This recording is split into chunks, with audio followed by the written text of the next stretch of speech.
is a presentation of ESPN on ABC. In West Texas, where oil rigs and cotton fields frame the landscape, there's excitement brewing in Lubbock. Students and alumni are embracing the fast-paced offense of Cliff Kingsbury's Red Raiders. Today, a big SEC test comes from Brett Bielema's Arkansas Razorbacks. A key early matchup is next.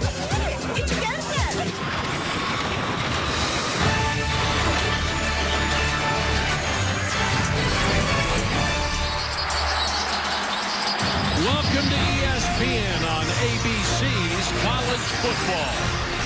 Today, a pair of former Southwest Conference foes face off for the first time in more than 2 decades. Good afternoon, everybody. Mike Patrick at Cunningham. It's great to have you with us. Janine Edwards will join us shortly. These are two old rivals that have evolved into polar opposites. Arkansas is a classic old-time offense. Big, beefy offensive linemen, in-your-face, smash-mouth football. And a couple years ago when Brett Bielema took the job here, he left Wisconsin, and a lot of us, including myself, around college football, wondered what Bielema was thinking. But talking to him this week, he was looking for a new professional challenge. Well, you got it. You're in the SEC. But if you followed Bielema in his career, it has always been about the offensive line. And if you go back to his time at Wisconsin, in the last 3 seasons, they had 8 offensive linemen drafted in the NFL. Just a staggering number. Now, this line is not quite there physically for what they had at Wisconsin, but they're getting very close, and that is bad news for Texas Tech, who defensively haven't really slowed down the run much at all this year. Well, Texas Tech on offense represents the evolution in college football. 4 wide receivers, spread the field, throw it around as fast as you can, basketball on grass. And it really all started with Cliff Kingsbury. When he was here under Mike Leach, he was the first quarterback in that air raid system back in the early 2000s. And he has a pretty good quarterback coming in, sophomore Davis Webb. Webb, at the end of last year, there was a couple of quarterbacks going back and forth trying to win the starting job. Webb took it into the Holiday Bowl, threw 4 touchdowns, but Webb has been off in his game early this year. The ball's just off by a foot or 2. Kingsbury's been telling Webb, just get your confidence like you have on the practice field. They have the talent here to score some points. If Webb can get on point today against a decent secondary from Arkansas, could put us some big numbers. Janine Edwards will work the sidelines for us. Moments ago, she caught up with Texas Tech head coach Cliff Kingsbury. Mike, the electricity in here is palpable. Coach, I know you'd like to bring some of that electricity out on the field. What have you said to your offense and your quarterback to help them find rhythm and confidence early? Yeah, we need to start fast. We know what they're going to do. They're going to come right at us, and we got to do what we do. Start fast and put a lot of points up. What have you done this week, personnel-wise and scheme-wise, to take away what Arkansas does best? You know what that is, run the ball. Yeah, we just put our best plan in place we could and let our guys know what's coming. What have you told your quarterback to think about most this week? Just have fun. Enjoy the moment. He's put in the work. It's time to strong play. Okay, go take your guys to the field, Coach. Thanks.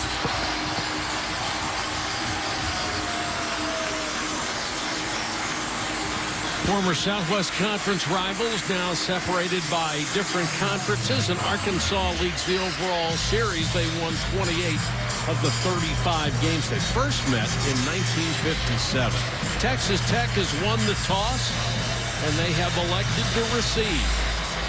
And this is a sellout crowd of more than 60,000. When Cliff Kingsbury came back and took the head coaching job, season ticket sales just exploded. The end of the Mike Leach era obviously not ending on a note that any of the fans wanted to see. And, of course, Tommy Tuberville came in for a couple of seasons. He decided to leave and go to Cincinnati. And when Cliff Kingsbury was hired, this community embraced him, obviously the first quarterback of the Leach era back at the turn of the century. And to have a young man like this back, and when you spend time with him, very intense, very, very good offensive mind, still works as the quarterback's coach, you can sense that this program is starting to head in the right direction. Sam Irwin Hill has it teed up at the 35. He will kick off. And deep, a couple of burners to King Grant and Justin Stockton.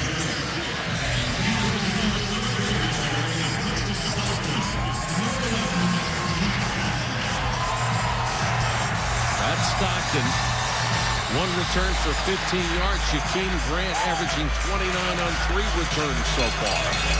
Texas Tech struggled against Central Arkansas, struggled against UTEP, but they came out with a win in each game, and they are 2-0 coming in.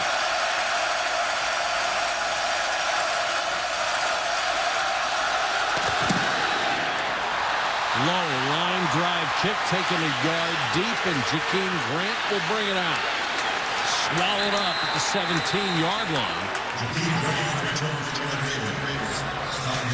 Davis Webb is the key to the Texas Tech offense so far. Pretty good numbers. He completes 2/3 of his throws. He's 6th in the country in passing yards and leads the Big 12 in passing and total offense. And he's been just off by a foot or two when I was studying the film yesterday. Just missing a bit to the inside.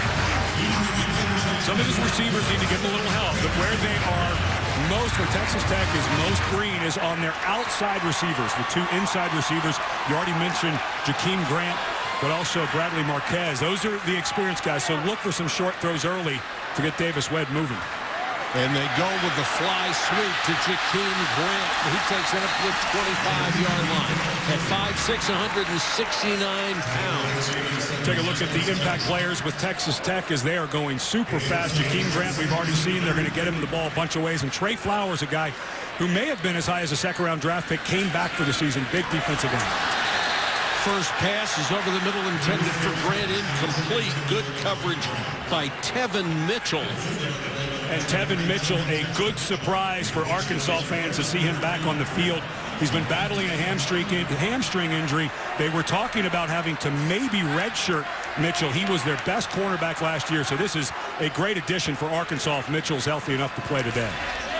I said first pass. Obviously, the fly sweep was a shovel pass. And there's Tevin Mitchell with his second terrific play. You know what we used to call this in the NFL? A guy who didn't play the first 2 games? We call those fresh legs. Tevin looks on spot today. A guy who was not able to play. They were talking about redshirting, and that is 2 just perfect coverages. Good throws by Webb. Ball was on time, but Mitchell showing those fresh legs with 2 pass breakups early on. Taylor Semank comes on to punt. DJ Dean, who is averaging a remarkable 17.5 yards a return, is back. High, short kick. Gets a bounce and hits an Arkansas player, and Texas Tech has it.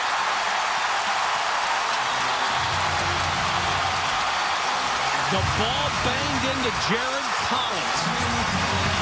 He never saw it. Every single punt return team has some word that means find the ball and get away from the ball. And you could see that right then Jared Collins was not looking for the ball. He was trying to get out of the way, but when it's kicked short, the return man has to be yelling. But for a lot of teams, for whatever reason, the word is Peter. They just yell Peter to get away from the ball. But whatever that call was, Collins didn't hear it. Sam Aguavin made the recovery and a huge break for Texas Tech at the end of the first series. You want to set up the screen pass. Complete to Justin Stockton. And here goes Texas Tech actually bringing in an offensive substitute, so slowing down just a touch for Arkansas. You have to be on your heels on the road. You get the ball back, but oops, you don't. DeAndre Washington will leave the field, and Stockton stays in as a tailback. They love to throw to those inside receivers. They've already tried to hit Grant twice. And Stockton, who had a huge game against UTEP, 8 carries for 135 yards, gets a try there. Martell Spate, who leads the team in tackles, made the stop. Stockton, a big recruit, decided to come to Tech, had over 6,000 yards in his high school career. Stockton again with a swing.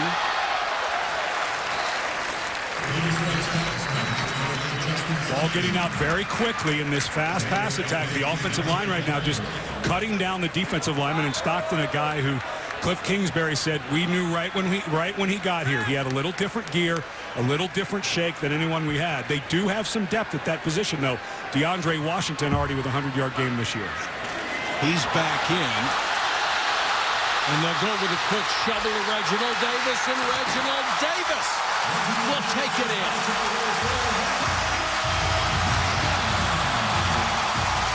So they take advantage of the break on the punt that hit an Arkansas player.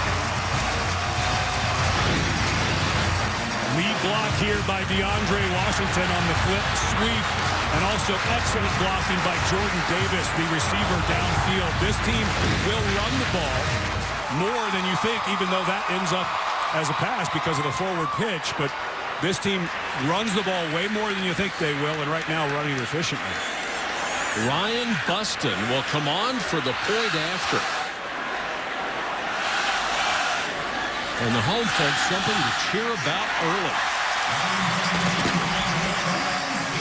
Texas Tech has lost the turnover battle in 10 straight games. They're ahead in it now, 1-0, and it set up the touchdown that put them on top, 7-0. 7-0, taking advantage of an early turnover.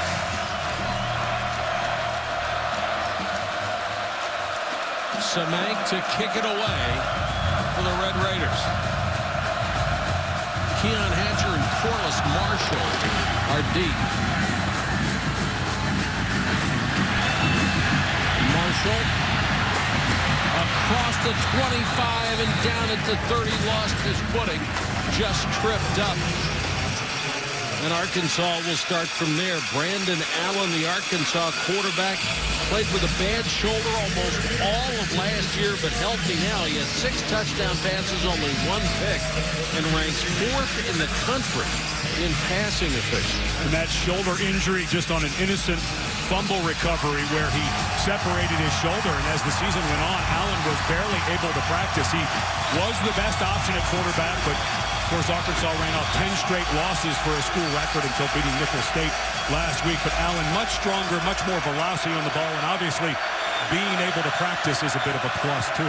They'll play 3 different tailbacks. Jonathan Williams gets the start, and he gets the carry. And Williams drilled as he got to the line of scrimmage. Take a look at the impact players. Hunter Henry was a true freshman last year who started tearing up the league. He's added 20 pounds of tight end, a big target. Denver Kirkland is that big, powerful offensive lineman, just like they had at Wisconsin when Brett Bielema was there. And then up front, around the line of scrimmage, Kenny Williams, a former running back, now playing a rover outside linebacker, will be key. And Keelan McElrath, one of 4 junior college transfers in the middle of that defensive line, gets the start at over 300 pounds. They'll go to the air for the first time, and Keon Hatcher with a catch from Allen.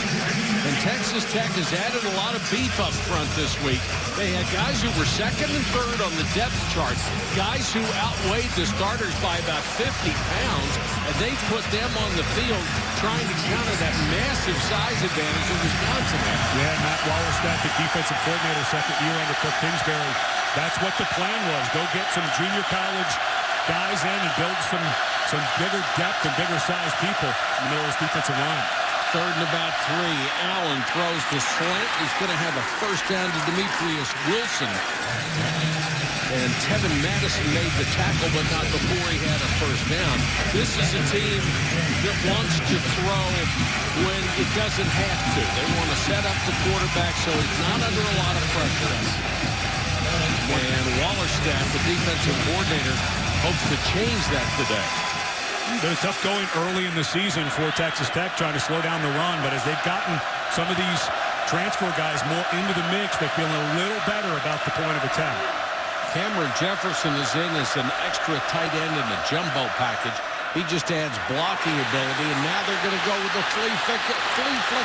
Had a man wide open. Keon Hatcher overthrown, and Brandon Allen needed to put some air under that ball because he had him open. Texas Tech caught completely asleep as the ball is pitched back. And watch Hatcher, the top wide receiver, as the safety number 3, J.J. Gaines, was flat-footed. And you're right, Brandon Allen just throws that ball too flat. If anything, you want to underthrow that ball a little bit because maybe you get Gaines, the trailer, running into the guy and get pass interference. But the only way you guarantee it's incomplete is if you overthrow it. You work all week to set up plays like that, and then you call them at the right time, and the players don't execute it. It's really frustrating for the coaching staff. Toss back to Alex Collins, who is averaging 8.7 yards a carry so far and almost 100 yards a game. Of course, all these stats for Arkansas may not mean much because they racked them up against Nichols when they won 73-7. They do go 3 deep, but if you watch them against Auburn, they were starting to get some movement up front. And you've got to think this is a rundown. It looks like everybody on the offensive line pointing for pass protection. Let's see if this is a delayed run or a quick throw. Jonathan Williams back in on 3rd and 3, and they are going to try to throw for it. And it's incomplete, intended for the tight end, Hunter Henry, but Keenan Ward, the safety, was there to get a hand on it, and this will bring on the punt unit. Keenan Ward doing his best imitation of Tevin Mitchell, the cornerback from Arkansas, who had 2 breakups right on the hip of Henry. And a nice job there at the very end where the defender, Ward, did not turn the hip of Henry, was able to keep that left hand off. Sam Irwin-Hill is on to punt. He's an Australian rules football guy. He can kick with either foot. And he floats it for Cameron Batson, and Batson backs up and makes the fair catch at around the 5-yard line. 42-yard kick, and Texas Tech with the early 7-0 lead. ESPN's College Football on ABC, brought to you by Cadillac.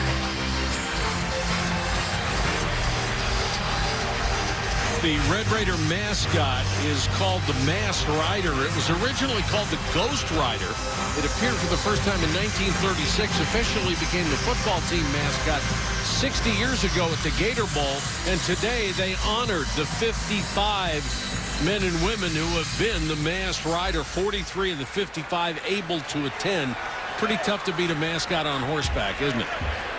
My question is, how did you know that that was actually the Masked Riders that showed up today? Because they had no masks on. That's the current Masked Rider. It's got to be a great honor to do that.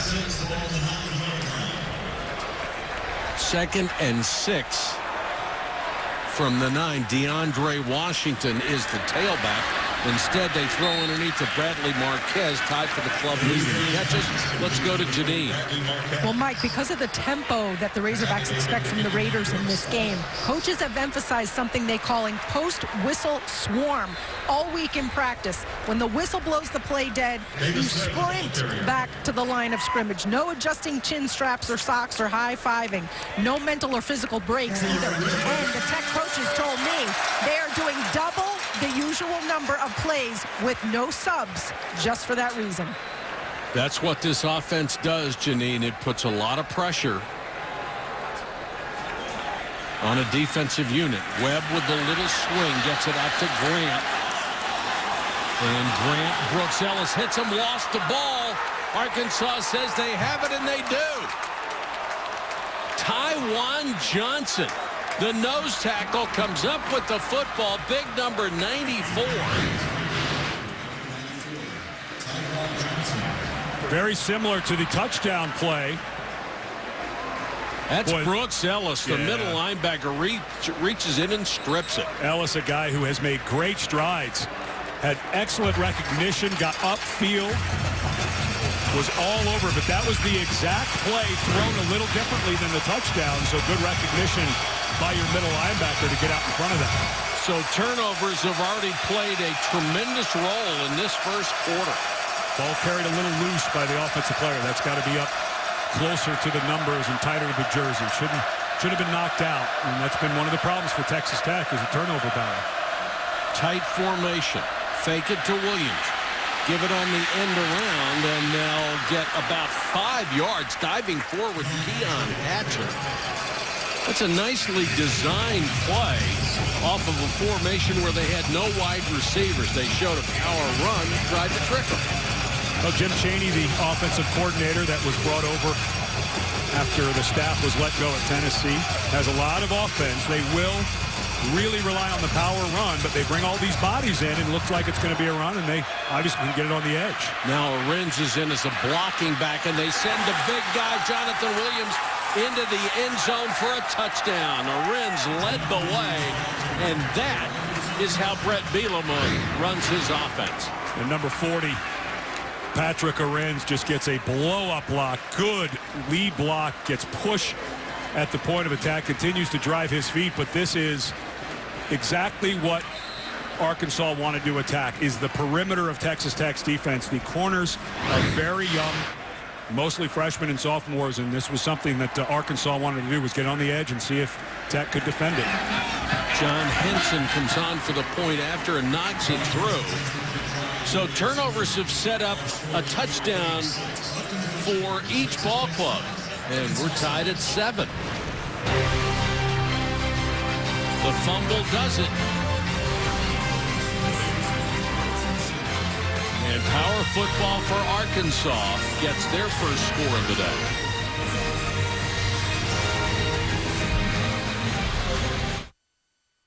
Tonight, Butch Jones and Tennessee look for the upset on the road against senior quarterback Trevor Knight and number 4 Oklahoma. Saturday Night Football presented by Wells Fargo, 8 Eastern, 5 Pacific on ABC. Irwin Hill will kick it off. Grant and Stockton are deep. High short kick.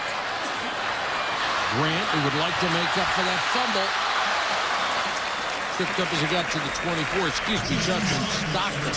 And it has been a game of turnovers so far.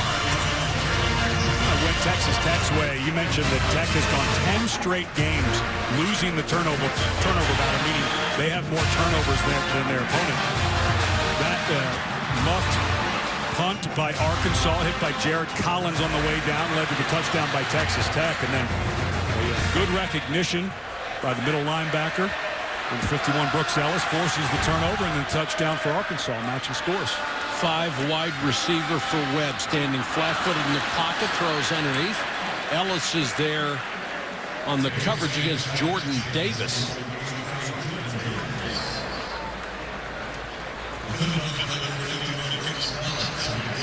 Mentioning Ellis a moment ago, all the work he did during the offseason. He talked to Brett Bielema and all the coaches, how much better they got talent-wise through recruiting, but also just the dedication of the guys in the weight room and offseason. 2nd and 10, they'll go with Quentin White, who gets his first carry of the afternoon. They've played 3 different tailbacks extensively so far this year, and Brooks Ellis with another tackle.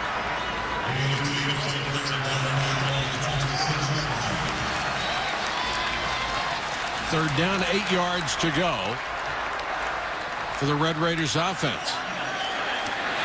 Webb throws, has it batted down, nearly caught by one of his offensive linemen after Darius Philon, number 91, got a hand on it. Fortenberry almost caught it. Excellent job by Philon, because there was a blitz coming behind him. All he was doing was mirroring the quarterback, not rushing at all. That's a technique you teach. As you come off the ball, if you're not going to be rushing, stay away from the offensive lineman. You don't want the offensive lineman to engage you, because they can actually hold you down to the ground. Philon doing a nice job playing his technique there. Semank will punt again. Dean waits inside his own 35.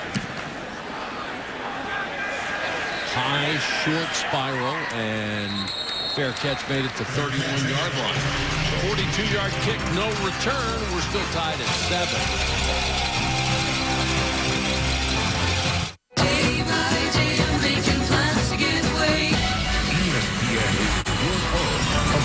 College football playoff. First year of the college football playoff will be this season. They'll rank the top 25 teams, put the top 4 in semifinals. A lot of different selection criteria, and right now down on the sideline, Jeff Long standing by with our Janine Edwards. That's right, Mike. He's been in the news a lot lately, and he will continue to be in the coming months. Jeff, you are an athletic director, obviously, for Arkansas, and 5 members of the selection committee are athletic directors.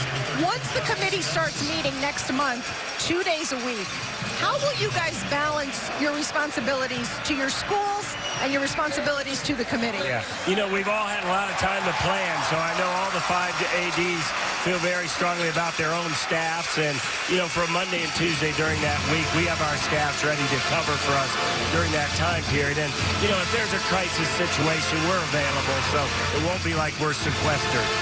Good. What are your thoughts as chairman of the committee on one of the members, Pat Hayden, engaging a referee during a game last week? Well, I think the Pac-12 handled that very well. I think Pat apologized appropriately. And, you know, I think Bill Hancock's statement really set it off for the committee. And I really don't think it affects his ability to judge teams and make tough decisions. Well, whose job is it, and where do you draw the line with a credibility or perception issue in an incident like that with a committee member? It's at the forefront of all of our minds. We know this is a particularly special year because it's the first year, and we know there's going to be tremendous amount of scrutiny. So, you know, I think all the members are prepared to handle that. You know, it is emotional with your own teams, and, you know, we have to guard against getting emotional about our own team. Yeah, absolutely. Well, the one question that we hear most often, and I'm sure you do too, is what is the criteria that will be used to determine the 4 teams that get in the playoff? Is it entire resume? Is it the best 4 teams at that moment? How will that be determined? It's all of the above. It's really a team's performance throughout the year, looking at them in totality and looking at them throughout a number of different metrics. So, you know what? We'll have so much available to us.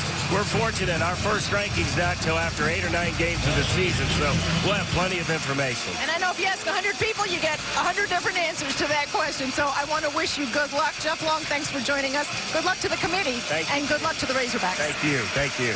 Janine, thank you so much. And Jeff Long, thank you for taking the time. And anyone that takes on the kind of a job that he did and everyone else on the committee, the only thing they're going to get for their trouble is criticism from fans who are still upset that their team didn't make the top 4 and there was left out. Let me say one word about the Southern Cal situation. I have no doubt that Pat Hayden will be able to make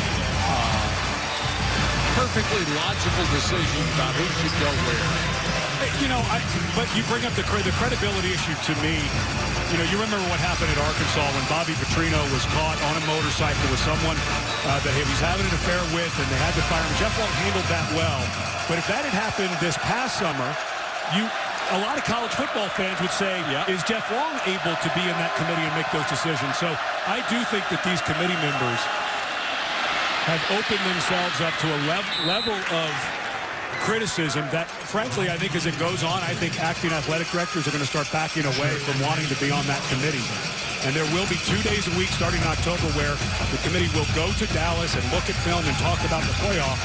But I think that becomes a distraction for your job during the football season. And I think eventually this is going to be too much to ask, because the difference in basketball and football, basketball, you choose the top 4, 5, 6, 7, 8 are all good enough to be in that top 4. Basketball, you're leaving out number 70, 71, 72. Big difference.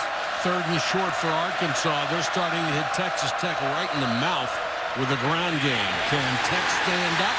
And it looked like they did.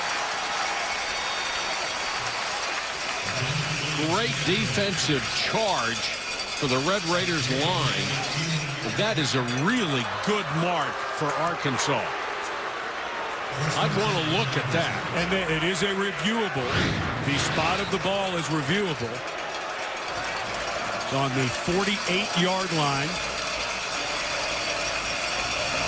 Right on the mark. I'm not sure they'll review it. Yeah, ball gets over, so good call. But a good job by Arkansas while Jeff Long was being interviewed. His team was penalized 10 yards for holding on that first good run. Nice job sticking to it and overcoming a 1st and 20.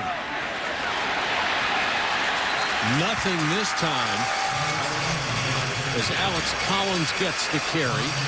Picks up maybe a half yard. And no doubt what Arkansas wants to do here. They want to keep Texas Tech on the sideline. Start wearing out this defensive line. Brett Bielema, a former nose guard at Iowa, knows all about getting tired when you've got your hand on the ground. So He wants to do that to the defensive line of Texas Tech, and this is one of those drives that can start wear you out looking into the second half. And you see Texas Tech trying to rotate those linemen. Collins trying to get to the outside on the toss, and he's got enough for a first down. Let's check into the studio with Chris Cotter. All right, Mike, Ed, Taco Bell studio update. East Carolina, Virginia Tech, Shane Carden, his 4th touchdown of the day, first on the ground. East Carolina upsets the Hokies in Lane Stadium, guys.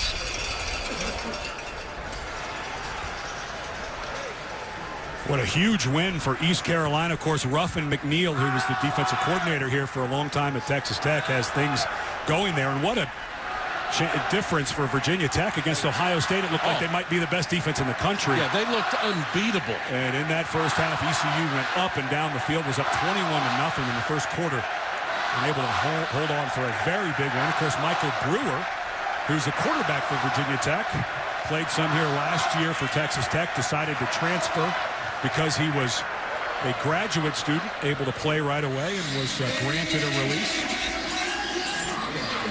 They will be an inch short of another first down. On this drive, they've gone 40 yards, 7 plays, all of them runs. And what do you think they'll do on 3rd and an inch? I think they might run. Although this is the beauty of this offense. They run. They set you up. 9 guys come to the line of scrimmage, and they throw it over the top. And then just hope your quarterback doesn't overthrow it. Yep. He's got it over. They've already done that once. And you are in that 4-down area here because you're outside your field goal range, and if you punt it and you kick it in the end zone, you're only gaining about 20 yards of field position, so you might as well take a shot. Corliss Marshall is the tailback. He'll get the carry. And Marshall has enough for a first down to the 36-yard line of Texas Tech. Marshall, a young man who was not able to play last week with an arm injury against Nicholls State. He is their most explosive running back. Everybody coming into the season talking about Jonathan Williams and what a good season he was going to have. But this young man, the most explosive running back, not very highly recruited, but he's turning into has some burst.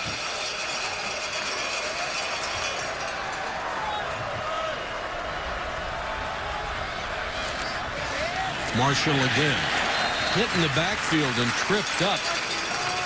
Nice play by Dante Phillips, number 94. Dove at his legs and got enough of him to knock him off balance and hold the gain to a yard. One of the things that Arkansas does in the middle of their line is they run a lot of trap blocks and wham blocks where they bring people from the outside and literally wham on an unblocked defensive tackle. That time Phillips was unblocked, and the guy who was trapping him missed him and gets a nice tackle for loss. Look at big number 99 in the middle of that defensive line. All 6'2", 367 pounds of it. I think he's 367 if he skipped breakfast. Allen on the run, sprints right up the middle and slides in safely at the 13-yard line. Nice move by Brandon Allen and picks up 21 yards. Nice job by Corliss Marshall. Excuse me, that's 32. Jonathan Williams going through, and Ahrens, the fullback, picks up the blitz. And that was a nice job at the end there by Tevin Madison. You could see him go down to his knees and hold up. If he would have launched through that, he certainly would have got a personal foul. Nice job by Madison, the true freshman, pulling himself back. Jonathan Williams back in at tailback on 1st and 10 from just inside the 14-yard line. Williams makes a man miss. Williams, touchdown. And that's a kind of a drive, Ed, that just wears you down, not only physically, but mentally. It's very depressing for a defense just to get hit in the mouth time after time. And don't forget, they started with a 1st and 20. So this is a drive that should have gone for Tech, and what an excellent move by Williams on that true freshman Madison. And that was I mentioned earlier, the edge of this defense for Texas Tech. It's a big question mark, and that time Madison, the true freshman, not able to come up with a tackle. Henson for the point after a 68-play drive that featured all runs.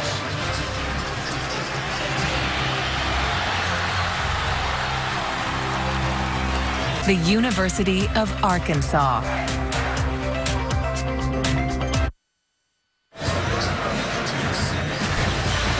at Texas Tech, and Arkansas has taken a 14-7 lead on the strength of its power running game.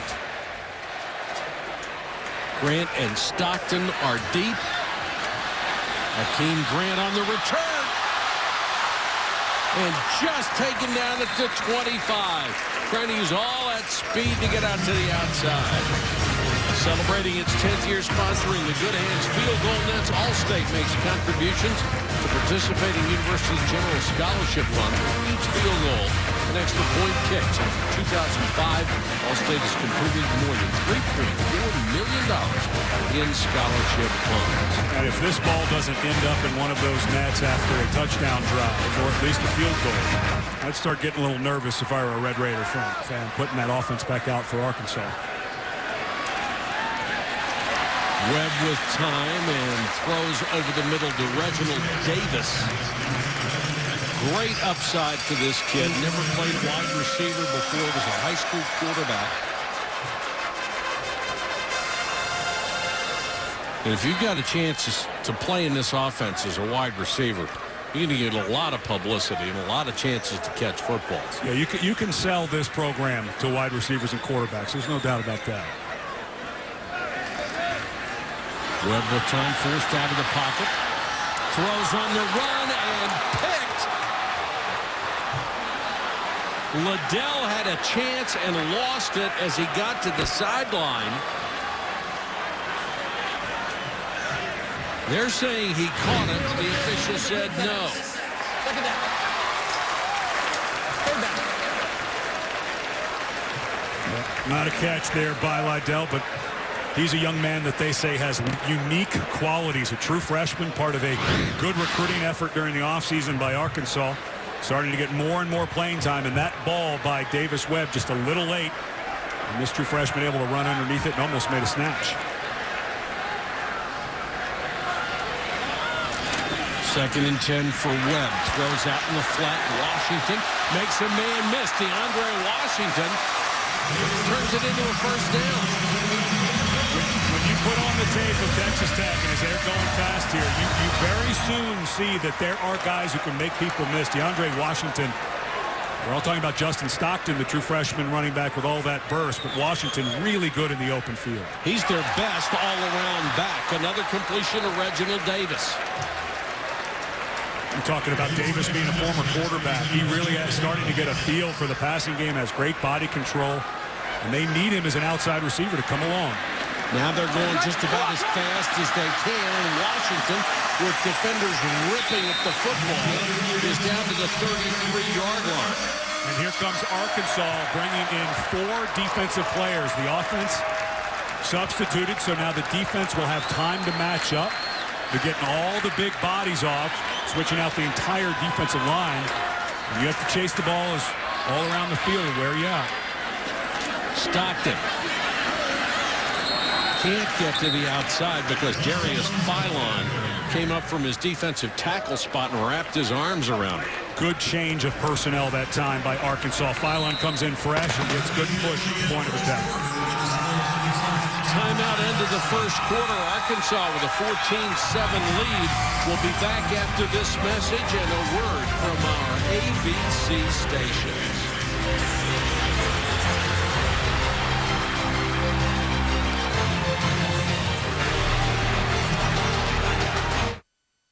Campus of Texas Tech, where the Red Raiders are trailing Arkansas 14-7 with driving.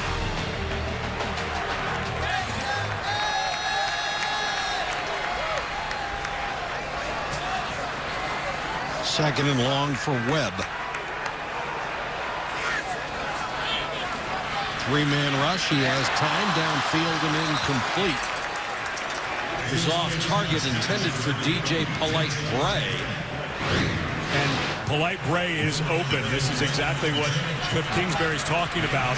Just being off by a foot or two. I think Polite-Bray should make that catch, be able to get his hands back, but Webb has just been off by a foot or two at the start of this season, and that throw obviously behind his intended receiver. Third and long here. Only 2 men on the rush.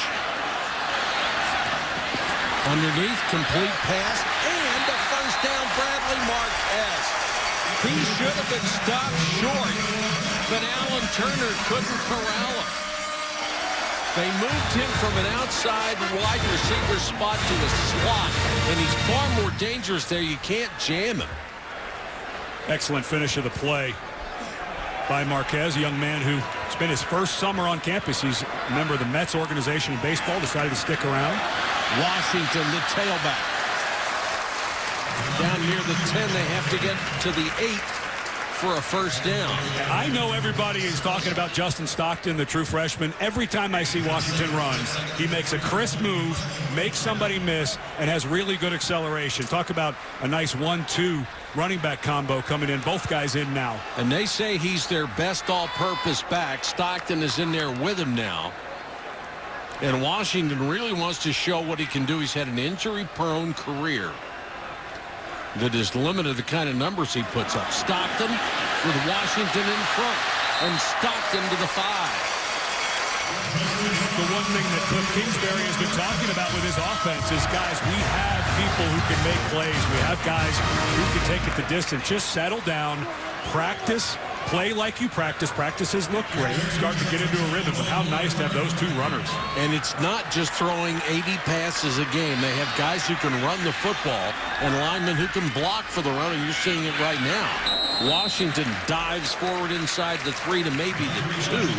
Dietrich Wise Jr. didn't play last week because of a leg injury that he's been nursing. Made that tackle. This is an impressive drive for the Red Raiders.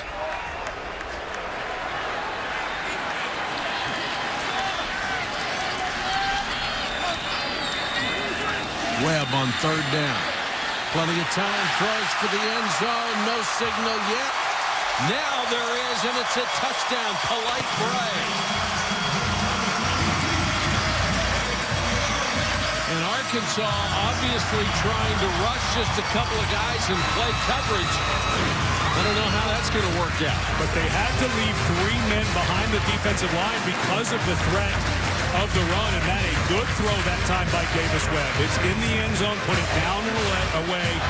Librate doing a nice job getting his hands underneath of it, but Arkansas was stuck between defending the run and the pass. They had 1 extra defender near the line of scrimmage, and that's why there was a hole behind them. And the officials waited a long time to make sure that that was a catch. They got it right, and Texas Tech got the score to tie it up. It's 14-14 here in Lubbock.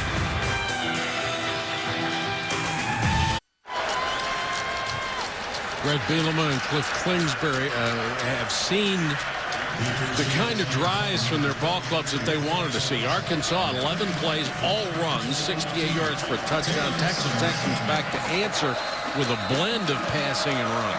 Kingsbury has to be very happy with that drive. You give that ball back to Arkansas, you may be down 21-7, and your defense would maybe be done for the day. I know you're trying to rotate that defensive line, but if they would have had, Tech would have had to go back on defense. That could have gotten them. Hatcher and Marshall are deep, and Corliss Marshall will bring it out. First up the middle, ball came loose.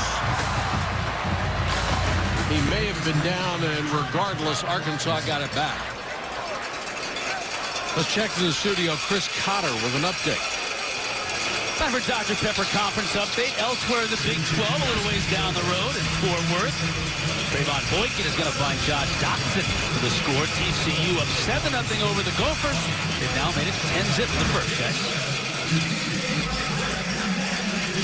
Chris, thanks very much. We have 12:59 to go here first half. And Brandon Allen leads them out.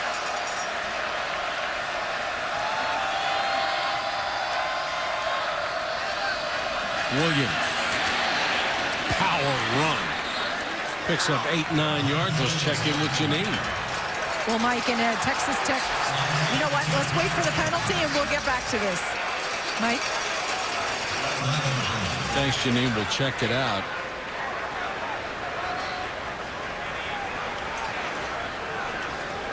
Matt Waller steps. After the play was over, unsportsmanlike conduct, defense number 34. Penalty is 15 yards, first down. Number 34's first unsportsmanlike conduct of the game. It's on Kenny Williams, the converted running back, and back to Janine. Well, my Texas Tech defensive coordinator, Matt Wallerstedt, has been trying to solve the puzzle that is Arkansas's running game, and it's not easy. He's gone up and down the bench, talking to every one of his position groups, linemen, linebackers, secondary, trying to shore up porous edges but not take guys away from the middle. Hasn't worked so far, has it? Williams with another carry into Texas Tech territory. One thing that Texas Tech has been just awful on is penalty yards. Over 100 yards per game in penalty yardage, and that was Kenny Williams after the play. Just, you don't need to hand it to Arkansas. You can see the hands on the hips already. It was the first penalty against Texas Tech, but they've already been on their heels on defense. You don't want to let the sloppiness help the other team. And fundamentals have really hurt.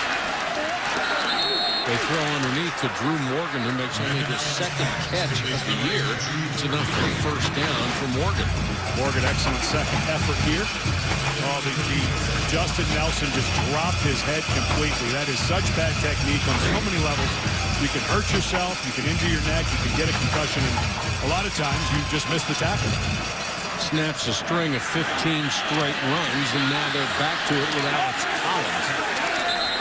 One of the problems that Texas Tech has defensively is there's another marker down, is they have so many junior college guys on defense, and no matter how good they are, no matter how good the programs are that they came from, it's an adjustment, and when you have a whole bunch of guys making an adjustment, it's tough. Personal foul, face mask, defense number 15.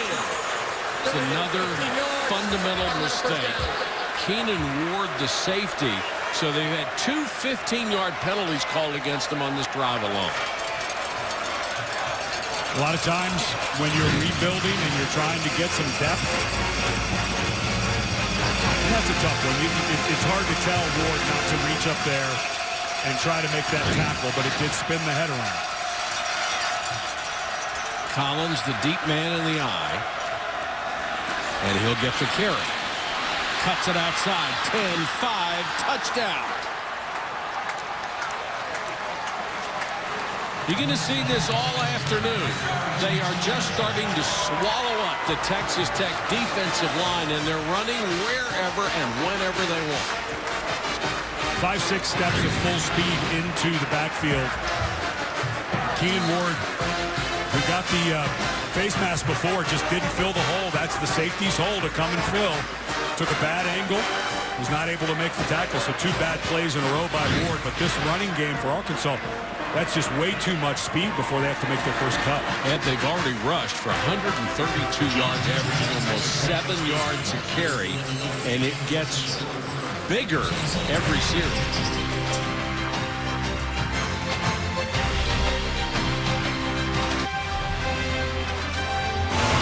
ESPN's College Football on ABC.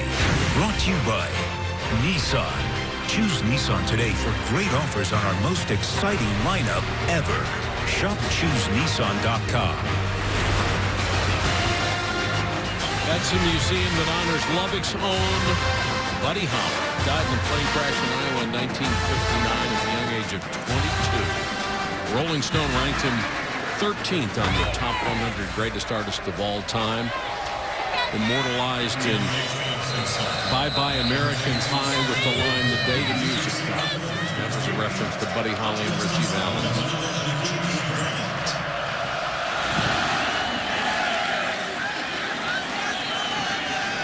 Grant and Davis are deep.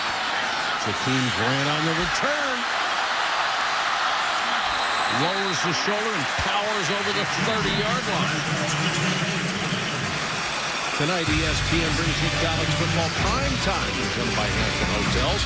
Cody Kessler leads number 9 USC against Boston College in the cross-country matchup tonight, 8 Eastern on ESPN. USC getting into the hurry-up offense game. Steve Sarkisian, who started to develop it at Washington before he left to go back to USC. With an assistant there to Pete Carroll. They ran 103 offensive plays against Fresno State. And of course, during the offseason, Brett Bielema, the head coach of Arkansas, getting into the discussion about trying to slow down the game a bit. Davis Webb on the delay to Stockton, and I think notice has been served to Texas Tech that when you get the ball, you better score every time because Wisconsin has that kind of intentions. Or excuse me, I said Wisconsin. I'm looking at Brett Bielema. It was very shocking when Brett left Wisconsin. I remember I was on the air scratching my head wondering why he did it, but wanted a new challenge. Everybody thought he'd be a lifer underneath to Reginald Davis. After all, he took him to 3 straight Rose Bowls. They were as good as they were going to be. And when he took the job, you wondered why was he leaving? There was murmurs about having problems keeping assistant coaches. He more than doubled the amount of money he can spend on assistant coaches. He said 1 year after they won the Big Ten championship, he was going to lose 7 of his 9 coaches in a 48-hour period, and just started to realize it was going to be nearly impossible to sustain the level that they had created. You start losing that many assistants, you can't have consistency year to year, and decided to take his show down to the SEC. Webb, under pressure, steps up and throws to Lauderdale underneath. Lauderdale across midfield and spun down at the 44-yard line. Devin Lauderdale, the 6-foot sophomore, makes his first catch of the game, and they've got so many. This is another junior college guy. Lauderdale got here in the spring, so he was able to learn the offense, and they need some help on the outside. We've already seen Bradley Marquez and Jakeem Grant how good they are at slot, so Lauderdale trying to get in the mix outside. He was a transfer from Navarro Junior College. Now they got 5 wide receivers, 4 to the near side. They throw to the far side. And completed to Dylan Cantrell, his first catch. So everybody's getting into the act. And that was a nicely designed play. You put 4 guys to the wide side of the field, drawing most of the defense over there, and you've got one-on-one with who you want on the right. And a nice, accurate, on-time throw by Davis Webb.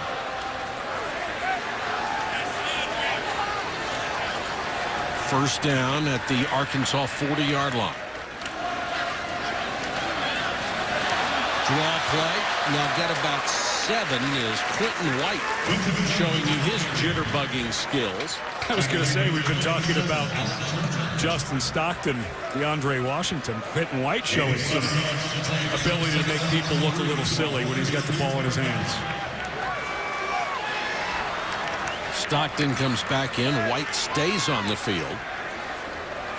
And they're on each shoulder of Davis Webb. Second and about 3. White, they nearly lost the ball on the exchange. And White turns what could have been a disaster into about a 1.5-yard gain. Spate made the tackle. Well, it started with the snap being a little off and then not a clean handoff. Good handling of the ball. No panic by the running back.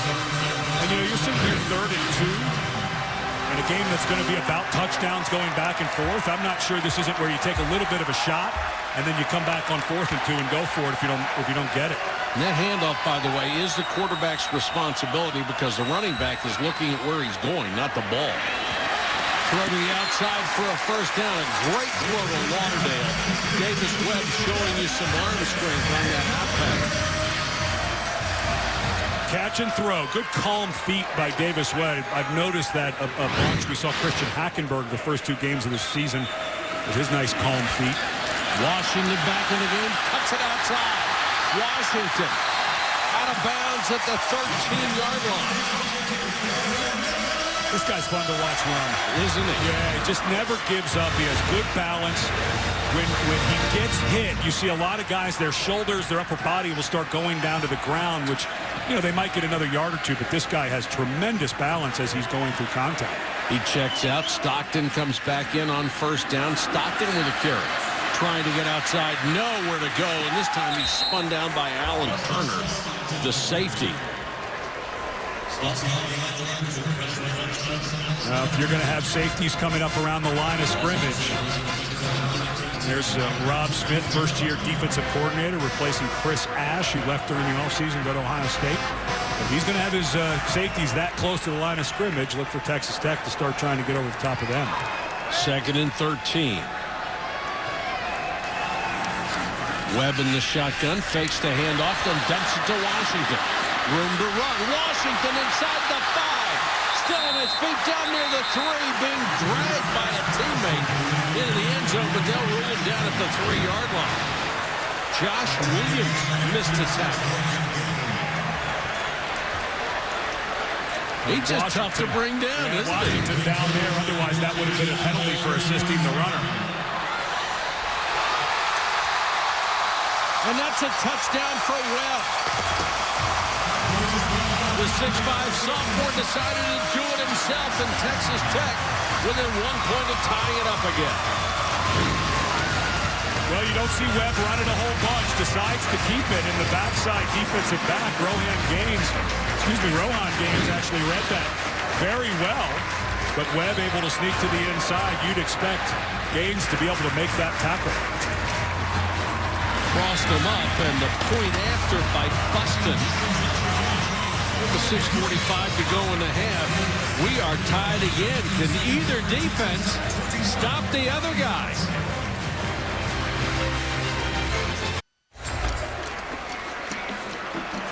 Tied at 21. 4 players have run the ball for Texas Tech. 8 have caught passes. Webb kept off that last touchdown drive with his run after he had 5 out of 5 through the air on the drive.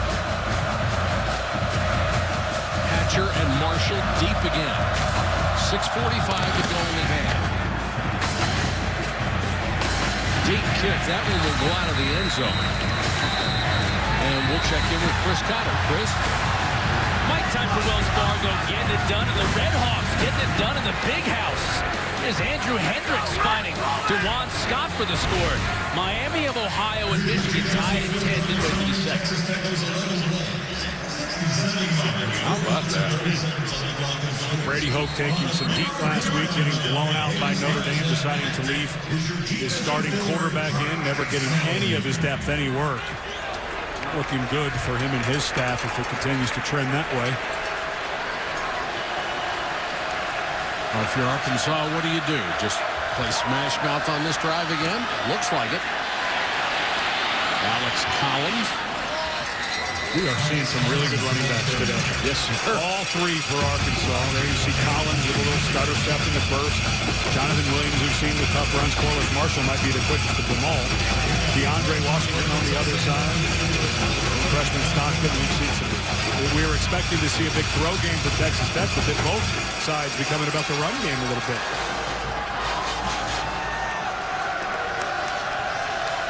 I think the point is if you can run like this, why bother throwing? 7-8 yards a carry. This time enough for a first down up at the 36. That was the NFL. Freeze it right there. There's your wham block right at the point of attack.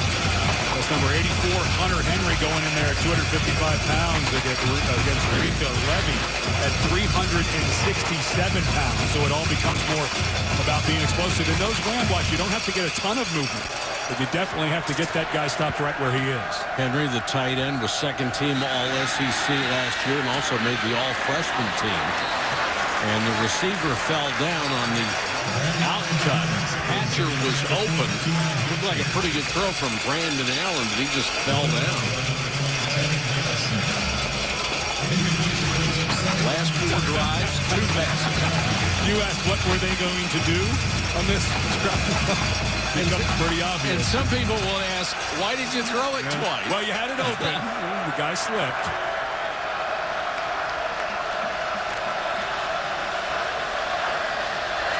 Williams is the setback. Now a blocking back moves back into the formation. Williams on the draw. Plenty of room up the middle. And Williams moving the pile. Has a first down out to the 46, almost a 47-yard line. That's just power. Well, we were talking about all the backs we've seen, and I think Williams showing, all right, everyone else has got the shape. Let me show you the power. Good movement there. Good finishing. There's Hunter Henry pulling the pile. As long as you're not pulling your own guy, you can move it forward. Good first down, though, for Arkansas. Just keeping his legs moving on the play.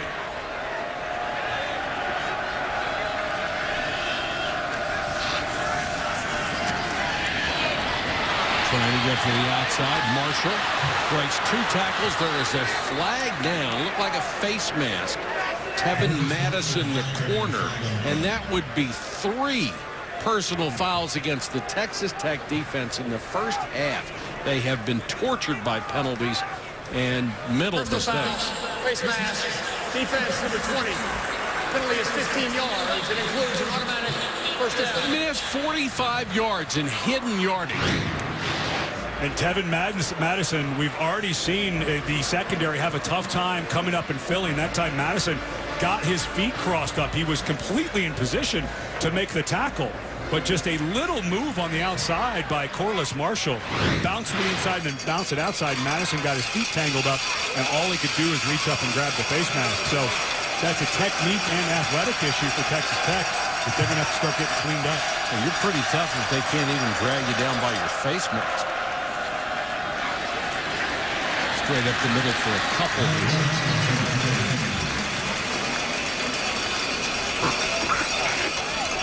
Now for our Aflac trivia question. Name 2 future college coaches that played on the 1964 Arkansas National Championship team. One of them is easy. Yep. Known to coach the University of Miami, Oklahoma State, went on to the NFL. The Dallas Cowboys. So I'll get one of them, Jimmy Johnson. I don't know the other one. I have to maybe cheat, get on Google. The other one is a great kick return. Just off Demetrius Wilson's fingertips. Well, this is the second overthrow by Brandon Allen on touchdowns. Against Auburn, they had a drop touchdown pass to Deion Hatcher early in the game, and this is the second one that Allen has just overthrown. A wonderful route. Slowed down a bit, Wilson was, when his feet got tangled up with the defender. But that's just a miss. Big play here. Haven't had many big third downs, but this is one. 3rd and 9. Any positive yardage, you're probably going for it on 4th. A lot of good protection. Allen on the run, throws to the sideline, and a great job by Jonathan Williams to keep his feet right on the edge of the sideline. And an excellent job by Brandon Allen keeping the ball alive. It looked like forever he was going to run the ball. And the linebacker to that side, Sam Aguavin, started to come up because the linebacker had coverage on Williams. I'll give that to Brandon Allen. That was a really nice job of faking like he was going to run, brought the linebacker off, and got it back to Williams. They convert on 3rd and 9, spot the ball at the 26, 1st and 10. Williams, and this time hit in the backfield. Brandon Jackson and Rico Levy combined to make the tackle. Jackson up from his defensive end spot. And then he held on and waited for the 367-pound Levy to finish him up. Levy, another one of those junior college guys that we talked about. 4 of them were brought in to help the defensive line. They weren't sure if Levy was going to be able to go. He hurt his knee in the first game. 34th play that Arkansas has run, the first one they've lost yardage on.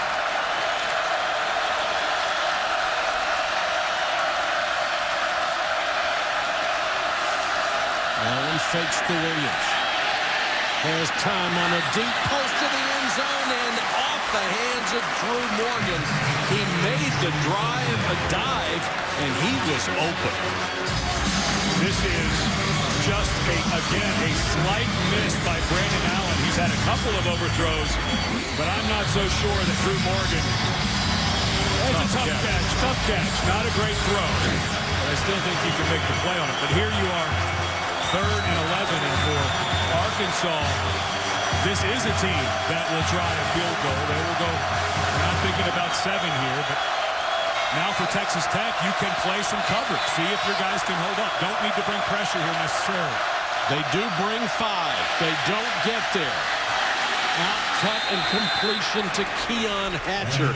And that may have been Brandon Allen's best throw of this game. Ball got there on time, accurately, threw it a bit early, and this was just blown coverage on the side by Texas Tech. They had a bunch formation over to that side. And as Hatcher went to make his out cut, there was nobody home. So they complete and convert passes on 2 big third downs to keep this drive going. Now for Texas Tech with 3 timeouts, you got to start thinking about saving some time for your offense. Alex Collins, the tailback on first down. Collins end around, throws it away, and Texas Tech has the football. Justice Nelson with the recovery. What a huge turnover. This feels like a little bit of overthinking for the offensive staff for Arkansas. They've kind of had their way a bit in the running game. You're knocking on the doorstep. There is just no reason to try a flea flicker here. You can't blame Alex Collins. He's doing what he's coached, but I just don't know why you make that call at this position on the field. You don't need to fool him when you can run over him.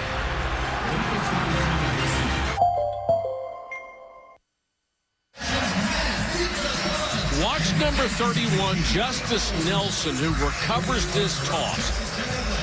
What he's doing is fundamentally sound, and you have to applaud that.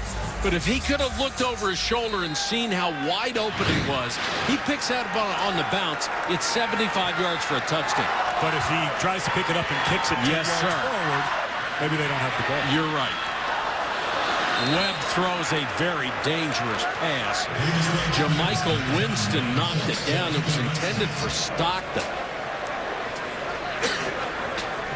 And now if you're Arkansas, you've got to start thinking about 2nd and 10 on the next play. If it gets there, you've got 3 timeouts. You're kind of on the edge of whether you want to start using them for your offense. Maybe not quite yet. This play might dictate whether you do or not. Webb shoots it down the sideline, almost intercepted. It's caught out of bounds. Rohan Gaines made a great read on it. Webb stayed on the receiver the entire time. His eyes never came off that side of the field. And what an athletic play by Gaines. Now 3rd and 10. 2-man rush. Webb, that one is picked off. Spate, the linebacker, with the interception on a terrible decision by Webb, and Spate will go in for a touchdown.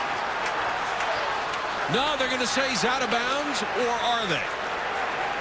Looks like he stepped out about the 12-yard line, but this one looked again like Webb never came off the middle of the field, and Spate, the linebacker, lined up right to the right side of Webb. Webb's eyes just never came off of that. I mean, he was on that forever. That's 2 plays in a row where Davis Webb just never gave the defensive player who's reading him any other reason to think he was going to throw the ball right there. And they dropped 9 guys over the middle, and that's where Spate went out of bounds at the 12. But that was actually into triple coverage where he threw that ball. Turnovers have just been huge in this game. Brandon Allen will give to Washington. Washington inside the 5. Dives for the goal line. Touchdown. No double reverse this time.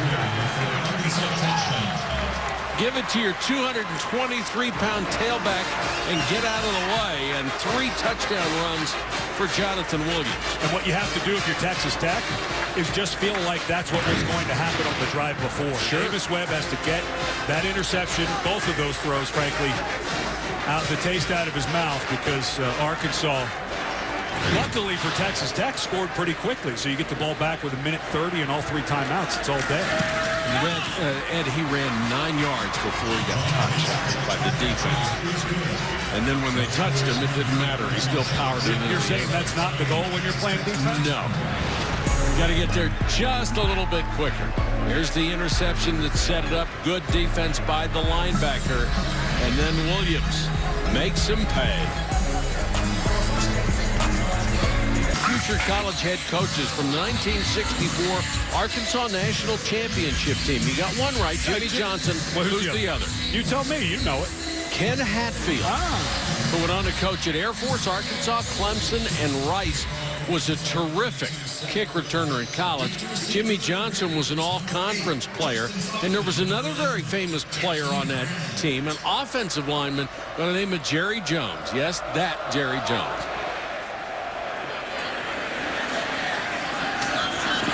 Grant and Stockton. This is Stockton on the return. Very difficult to wrap him up, and he crosses the 30. It was their only national championship. Hatfield, who led the nation in punt returns. Jimmy Johnson, all-conference D lineman.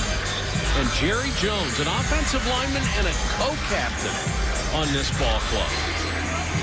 And that was the connection between Jones and his head coach with the Dallas Cowboys when he bought that franchise. And I had the misfortune of playing against that Dallas Cowboys team, 93, 94, 95. That was... Things didn't turn out so well for my Cardinals in those ball games. First year would have been all right. They were 1-15. After that, they were. Yes, after that. There was not a weakness on that. No, they were not 1-15 anymore. I'll throw this underneath to DeAndre Washington. And now the one thing you have to talk about, if you're the quarterback, you can't let too much time go. You've got 3 timeouts. This is a lot of time to get a playoff. You're not going to quite call it here, but you really can use these timeouts. And you can't throw it into traffic anymore. Washington will be shy of a first down, and they will use the first of their 3 timeouts. First timeout this half. And I don't mind. This is a 30-second timeout. I really don't mind the run call there. You've got that timeout. You want to pick up the first down, but now, unfortunately, you burn one. You've got 3rd and 2. Coming up on the Cooper Tire Halftime Report, John Saunders, Mac Brown, Danny Cannell. They'll be around to talk to you about an upset in the ACC. Big day for Mariota, and can Tennessee have any hope of stopping that Sooner offense? Wait, that 7-0 lead didn't hold up for Wyoming in the first quarter against all they Oregon? did was make a man. Ooh, I like that. It's a lot of work. Yes. I wonder how long that took.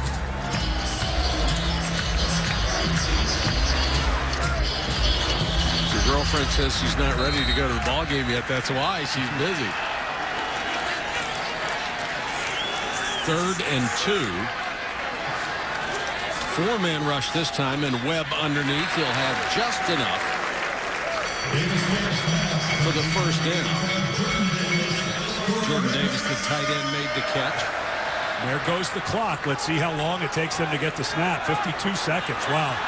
Boy, that's a lot of time. And all they had to do was snap the ball to catch Arkansas with an extra man on the field, and they didn't. And what happened is because the offense made a switch with their personnel, and Marquez looks like he might be hurt down the field. The umpire stays over the ball, allowing, I think the umpire gave Arkansas far too long to make that switch defensively.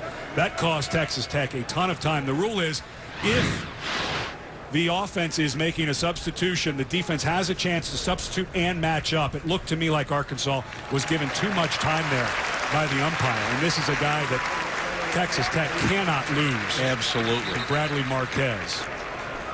Gives 100% every play. They just love his effort. They love his skill set. But you look how much time that took for that one play. That ball was spotted for play at 52 seconds. Now we're at 35. I'll give a couple of seconds there to the umpire for holding that play for, I think, a few too many seconds, but still inefficient.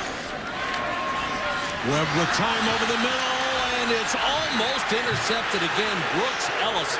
They keep throwing it in the middle, and they keep throwing it into the teeth of that pass defense. And you can hear the Texas Tech fans starting to get a little grumbly with these throws. That's 3 throws by Webb in the last 2 series where he stayed right on who he was going to and made an interceptable throw. You just can't throw it there. It's that simple. Your guys don't even get their hands on it. Webb again, plenty of time. This time he'll throw complete. Although the Arkansas sideline saying it is incomplete. And Marquez thought he made the catch. That is not a catch, and I'll be surprised if we don't get a review. Previous play is under further review. So they'll take a look at it, but from that angle it appeared to hit the ground. And now for Arkansas.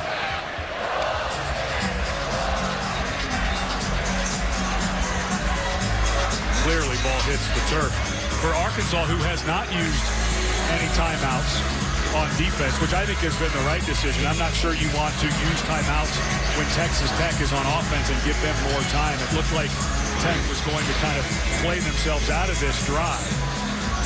After further review, the ruling on the field was confirmed. Incomplete pass.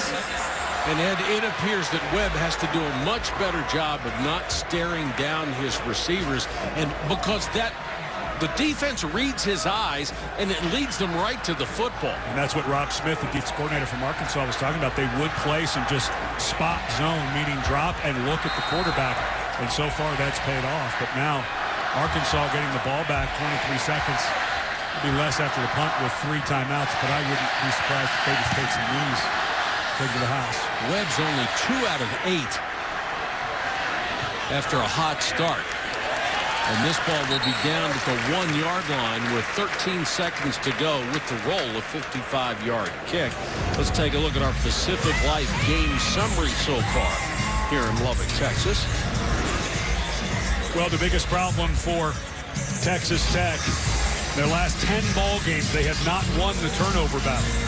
Right now, with 14 points for Arkansas off of 2 Texas Tech turnovers, it seems to be the problem for Texas Tech. And amazingly, their record was 5-5 in those 10 games, even though they never won the turnover battle. That's almost impossible. Yeah. Well, when you have an offense like this, you can cover up a few things. Yeah, they've been close to covering them up today, but they need to get Davis Webb settled down at quarterback. They've got the run game going nicely for Texas Tech. They've got to get Webb looking at more of the field. Take your eyes off your primary guy. Bring it back to it late. Now all Arkansas is interested in is running out the clock. Brandon Allen will sneak it. And both teams willing to take this to the locker room and talk it over. A mistake-prone first half by both offenses. When they weren't making mistakes, though, they were scoring touchdowns. And it's 28-21. And here's Janine. Coach, this game has been so up and down, back and forth, a chess match. Describe for us what it's been like to coach this battle of wits, battle of wills, whatever you want to call it. Well, it's not much chess. It's just match-mouth football. It's the way we like to play. I think our guys are executing the plan. Defensively, we got to come up with some of those balls in our hands and try to create some. You saw what we did with the 1 turnover. So excited to play a fourth-quarter game. What do you want to adjust the most here for the second half? Well, I think our offense is doing a nice job moving the football. Don't need to get cute. We'll just put a hat on a hat and move it down the field. Again, defensively, we just got to be opportunistic and take advantage of those shots we get. Okay, Coach, thanks a lot. Don't need to get cute. An obvious reference to that fumble when they had a chance to go in, and the turnover cost them a touchdown. At the half, our score, Arkansas 28, Texas Tech 21. When we come back, John Saunders and company will be by with the Cooper Tire halftime report after this message and a word from our ABC station.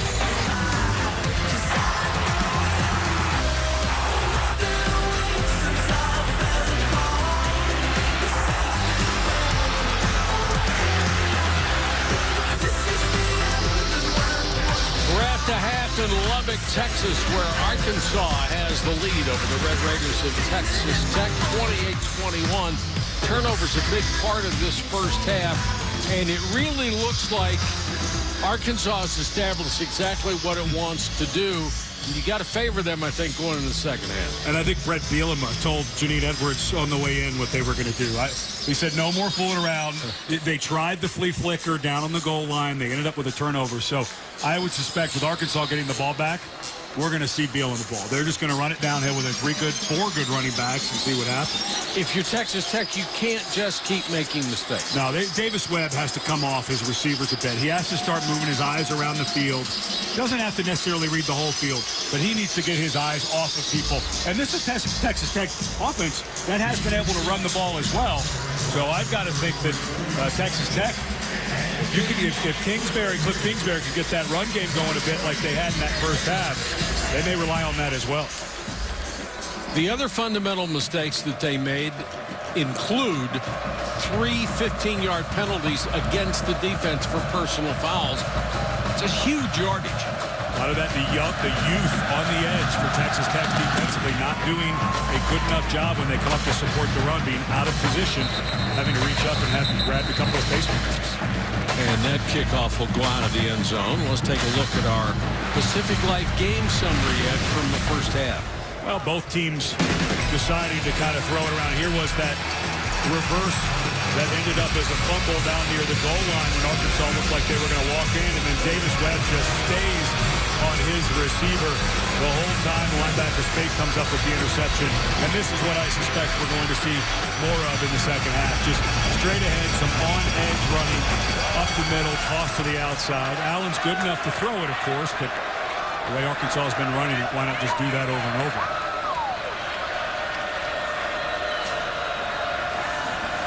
Arkansas looks to throw on first down and throws complete to Demetrius Wilson. Wilson fighting for extra yards, has a first down as we check in with Janine.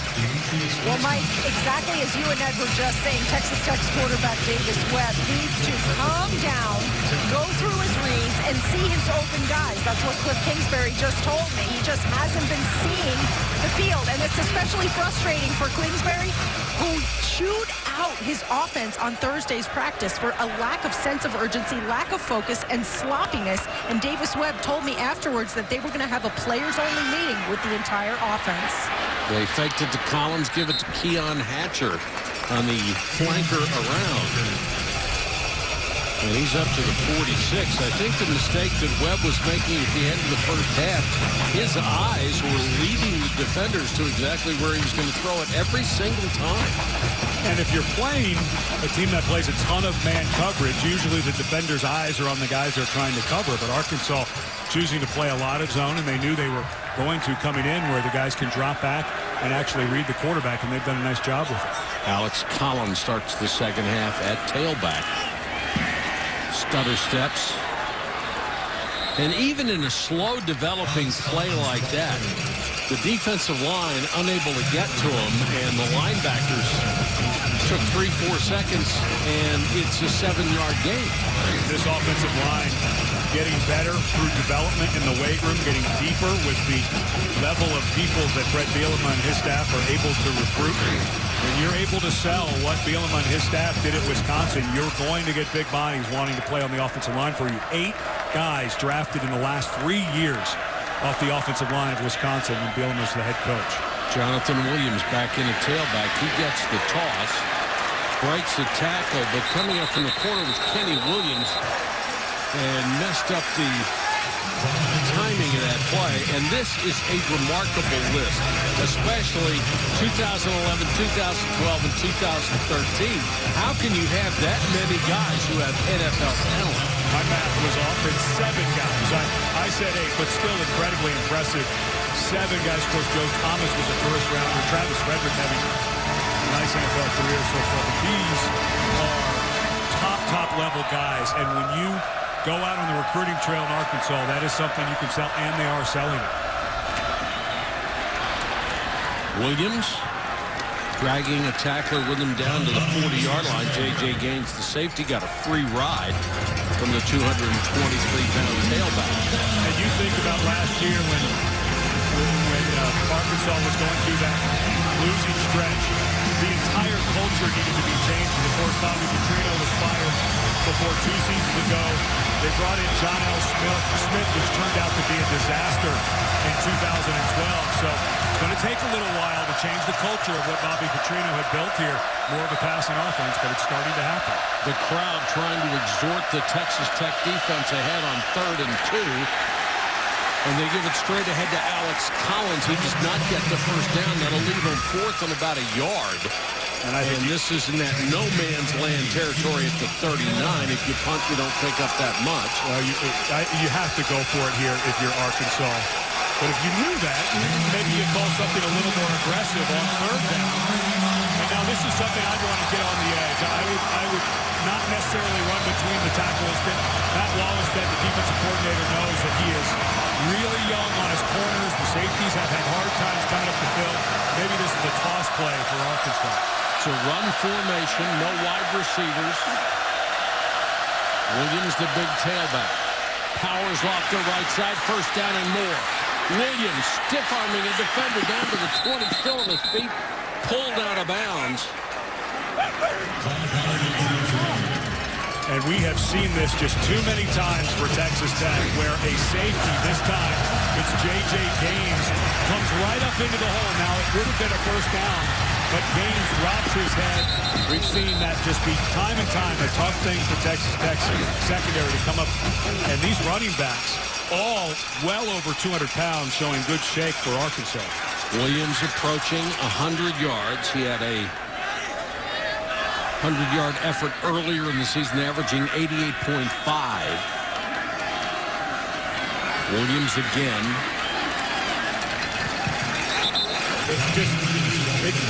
Texas Tech just has to get better at tackling when they have a guy free. That time, number 9, Brandon Jackson, is standing there ready to make the tackle and just doesn't make it. That's it. He's got to build up some athleticism, some experience, but the second and third level for Matt Waberstad's defense just not very good right now, coming up into the hole. They've had bodies there to come up and make the tackle, but Arkansas's running backs have really put the shake on Texas Tech and made a bunch of guys miss right at the line of scrimmage. Allen under center. Alex Collins is the deep man.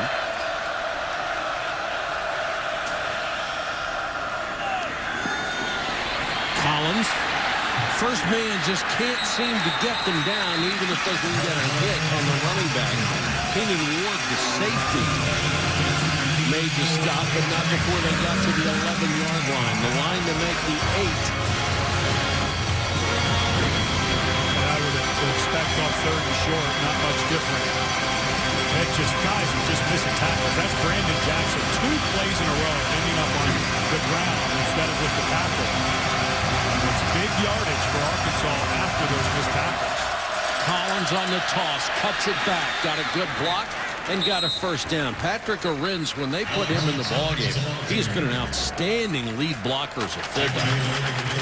10 plays on the drive, 9 runs, not surprisingly, and the clock just melting. And Arkansas about to get up 2 scores on Texas Tech, who you suspect might have the weapons to come back, but they haven't shown it yet. If you're a defender and you see Arins in the ballgame, say, oh, good, another 257-pound guy who's going to throw a block at my legs. First and goal, Williams already has a career day with 3 touchdowns, bidding for more. B.J. Fehoko, the transfer from Utah, was in the next stop.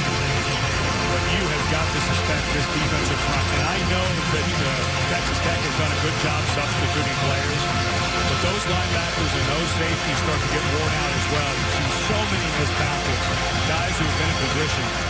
This defensive front is just being dragged around this field right now. Second and goal.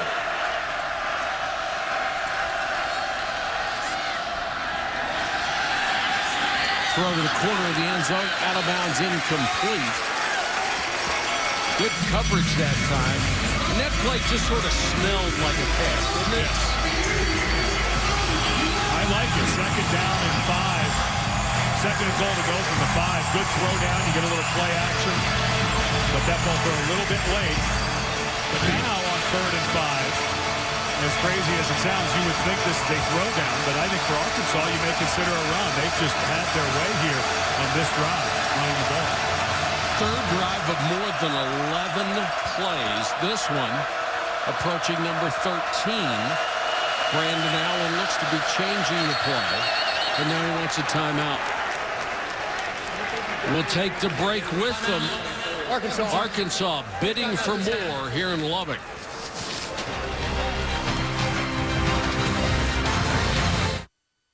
Ball, Eagles and Colts, 8:30. Third and goal here. Arkansas trying to add to its lead. Brandon Allen in the shotgun. Corliss Marshall, the running back. Blitz coming. They fake it to Marshall. Touchdown on the scramble. Brandon Allen had nowhere to go, but he kept the play alive and then saw an alley and took it.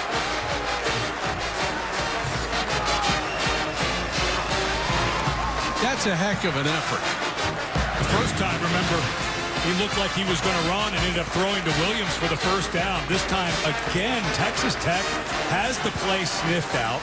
And then Keenan Ward, the safety, goes to double cover the guy that Allen is running to and opens it wide open. This Tech defense has just been out of sorts since about middle of the second quarter. Just guys, it doesn't seem like they know exactly where they're going and how to line up sometimes.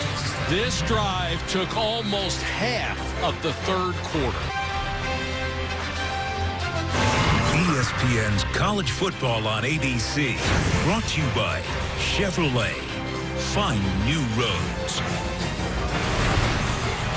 Some of the memorabilia here at Texas Tech honors Gabe Rivera, a terrific defensive lineman from the late 70s, early 80s, who's enshrined today into the Texas Tech Football Ring of Honor. He was an unbelievable player. Goes up on the Ring of Honor with guys like Donnie Anderson and E.J. Hollop. And if you don't go back to the day, E.J. Hollop, for a college football linebacker, was as good as it gets. And Gabe Rivera may be as good as it gets as an interior lineman in the history of college football. He had over 300 tackles as a defensive lineman, just a tremendous athlete. And even though we haven't seen him, we understand Zach Thomas is back this week. Talk about wonderful linebackers.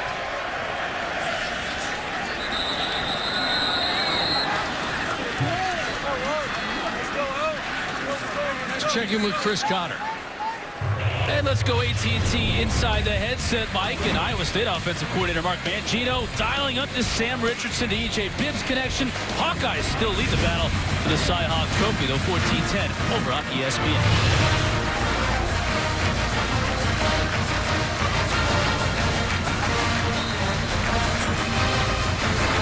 Texas Tech with a 35-21 lead.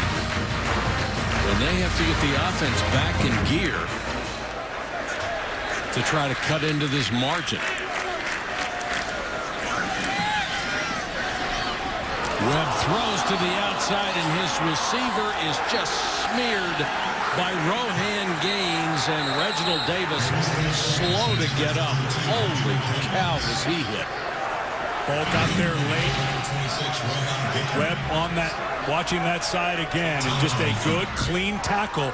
And I think what happened there maybe was Reginald Davis's head hits the turf, because head up, eyes up, excellent form by Rohan Gaines. Did not target, did not go at the head, but I'm not so sure that Reginald Davis, unfortunately, because he came down so hard, his head didn't slap very hard on the ground. But that was a clean tackle. Just a monster shot from the safety. Good news for Reginald Davis. He is up and able to lead the field under his own power. This is the reason he was down in the first place. What a hit. And you can see his head slam into the turf. Good, clean, hard football. Webb with plenty of time. And Webb throws complete to Grant. Jakeem Grant again across midfield into Arkansas territory. Boy, did they need that. You think? That is the biggest play of the day. The longest play before that was 15 yards. So just in time. Took a little longer to develop that time. You need the protection to get that to go. Let's see if they go back to a little longer developing play. DeAndre Washington is the tailback. He'll get the carry and loses a yard, maybe two. Good defense by Trey Flowers, preseason first-team all-conference at that defensive end spot. Only one play over 15 yards today for that Texas Tech offense.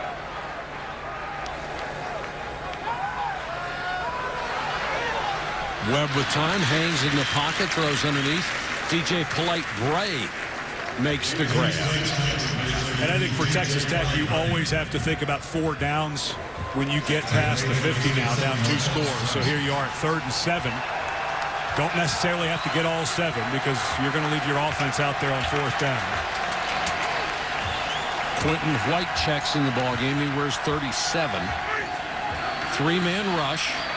Webb throws to White, trying to make people miss, and White with a chance for a first down and got past the sticks. Nice effort, Quentin White. Because when he caught that ball, he was well short of the first down. This is just time and time again, these backfield guys for Texas Tech. We've already seen what DeAndre Washington can do. Justin Stockton, who we have not seen in a while in the ball game. 10 different receivers have caught a pass. This is Stockton, wrapped up and immediately spun down by Darius Philon. Let's go to Janine.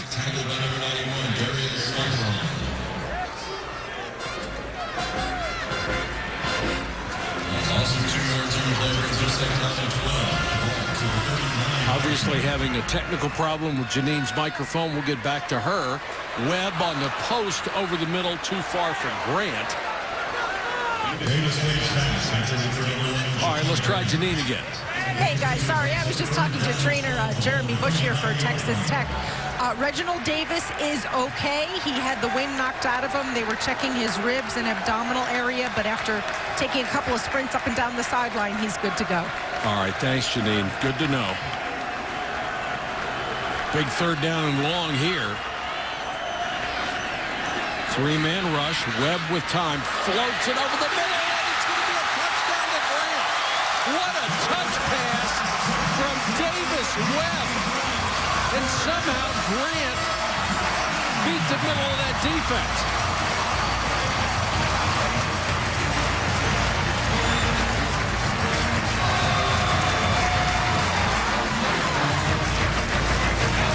That was just a little wrist throw from Webb.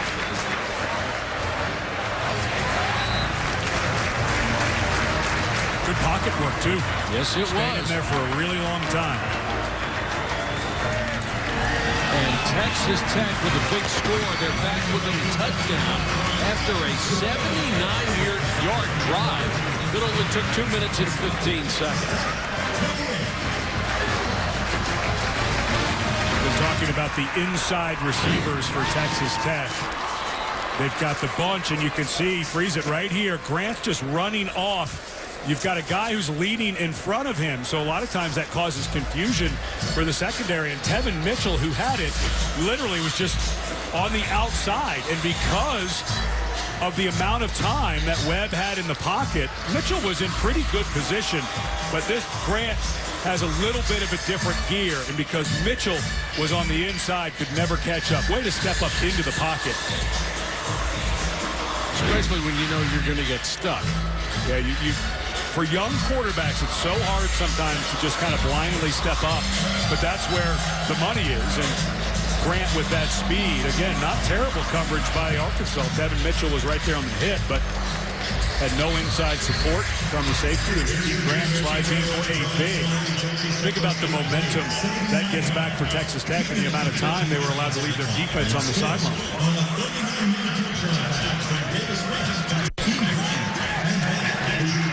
Now comes the big test. Are you going to be able to stop Wisconsin? So far, the answer to that, or Wisconsin, I keep saying Wisconsin, because it's Brett Bielema and it's his offense. They certainly look like Wisconsin. But are you going to be able to stop Arkansas? And so far, the answer is no.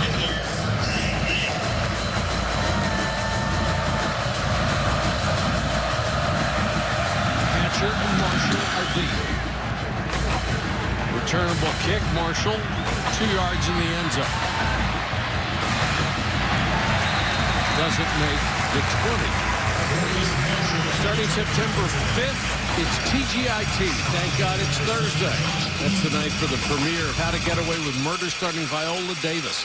Thursday, September 25th, after the season premiere of Scandal on ABC.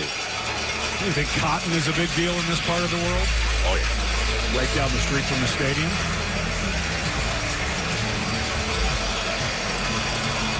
And Davis Webb needed a drive like that. That was a really tough end of the first half.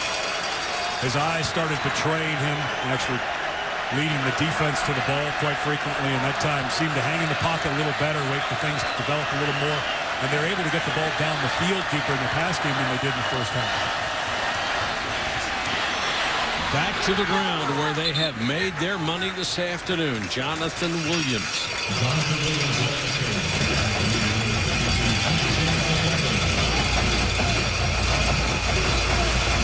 Well, we mentioned right broadcast the contrasting styles between Arkansas and Texas Tech, and there you can see it completely flipped on its head. Williams over the 100-yard mark at 107 on 16 carries.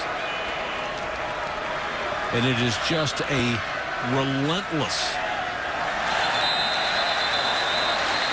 drive for Arkansas. Hunter Henry moves early. Prior to the snap, false start. Offense, number 84. 5-yard penalty. Remains. First down. One of the few Arkansas mistakes. Well, I was just going to say, earlier in the game, they had a holding on a first down that made it 1st and 20, and they were able to pick up that. So let's see what happens on 1st and 15. And for Texas Tech defensively, we have not seen from Matt Wallerstedt, the defensive coordinator, many blitzes on downs you don't expect it. And because they haven't been able to do much, maybe you can start dialing something up against 1st and 15, bring a little pressure, maybe get a lost running down. On 1st and 15, the draw to Williams. Able to get outside and make guys miss again, and picks up 6-7 yards. The amount of missed tackles right around the line of scrimmage for Texas Tech is astonishing. I don't know that I've seen, that time it was Keenan Ward, I don't know that I've seen this many times in a game where a defender comes up, has his assignment, is in the place to make the tackle, and just gets completely left at the line of scrimmage. It's happened time and time again for the Red Raiders this afternoon. The first guy, even the second guy, have consistently missed. Texas Tech shows blitz. Williams runs through it. Runs over one man, drags 2 more for a first down out at the 40. Now that is a man. Let's go to Janine. Well, Mike, just as you and Ed were saying, Matt Wallerstedt for Texas Tech has been just trying to figure out the best combination of guys. He's been sitting them down and basically asking them all, what are you seeing and are you understanding what you're seeing? And the coaches on the sideline still having to coach guys up because they have not been in the right positions, and obviously they have been having trouble holding tackles. Janine, you can draw up all the defensive schemes and teach all the techniques you want, but if guys can't make the tackle, it doesn't make any difference. Let's check in with Chris Cotter. All right, Sean, Michigan, it has been tough for them in the big house today against Miami of Ohio, but here's Devin Gardner. Finds Jake Butt, 29 yards, wide open for the score. It's 24-10 right now, Wolverines on top with it. Spot the ball at the 46 of Arkansas. Second down, call it 4. Alex Collins checks in. He'll get the carry, and he'll get the first down. The middle of that defense has really been vulnerable. The first drive of this half took almost half of the third quarter. Yes. I think we're going to get well into the fourth quarter before this looks over. Texas Tech, they brought in a bunch of new personnel. They lost 6 defensive linemen off of last year's team. They had a transfer. They had to remove a guy from the team. 4 guys graduated. They are so inexperienced up front. It's not like they're getting blown off the ball. It's not like they are getting pushed around. They just cannot make the tackle when they're in position. This is just punishment. Alex Collins driving straight forward again. New bodies coming in. Anthony Smith, 330-pound defensive tackle, rotates in for Texas Tech. But these guys just look like they're done. Unfortunately, that's Marcus Smith, one of the junior college transfers. Looks like he's a little gimpy. Second down and 3. They're not even leaving themselves in a stressful situation. Second and short, maybe third and short at worst.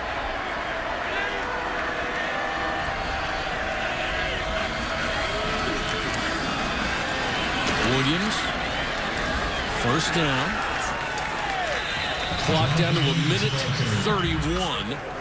Or check it, 33. They stop it temporarily. And now we've got an injury. It looked like Denver Kirkland, the right guard, is down for Arkansas.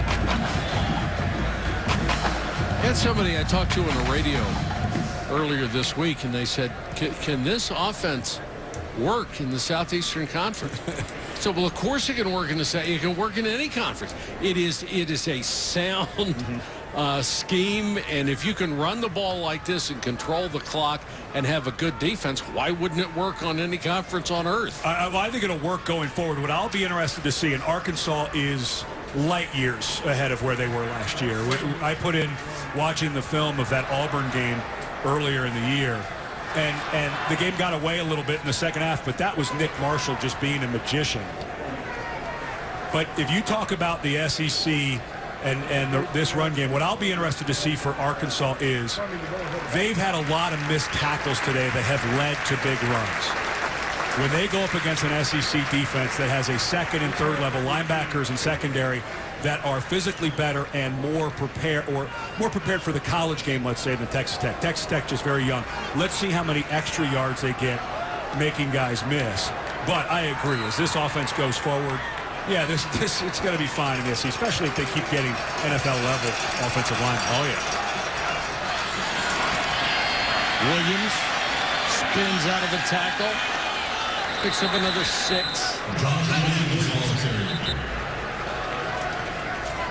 How frustrating for Cliff Kingsbury, former quarterback, has the hurry-up offense, and all he can do is sit on the sideline and see his defense giving up 3, 4, 5, 6 yards a run. You can't hurry up if you're playing defense, can you? You know, this is a matchup of both SWC teams. Kind of looks that way right now, doesn't it? Yes, it does. Williams picking his way this time. He's going to have another first down near the 25-yard line. 20 runs and 2 passes for Arkansas in this half. Yikes. And unfortunately for Arkansas, they're going to have to snap it before we get into the fourth quarter. But for Matt Wallerstadt, the former All-American linebacker at Kansas State, was at Texas A&M with Cliff Kingsbury 2 years ago, came with him as defensive coordinator. This is one of those nightmare afternoons. Has had some guys in position, but not sure he has the experience or athletic ability quite yet to play against a team like this. Collins checks in to give Williams a break, and Collins weaves his way through and then shows some power and very close to another first down, as Arkansas has used most of the third quarter to just pound and ground Texas Tech's defense. They're up by 7. They're closing in on more. Arkansas has rushed for 5 scores on the ground. We'll be back with the fourth quarter after this message and a word from our ABC station.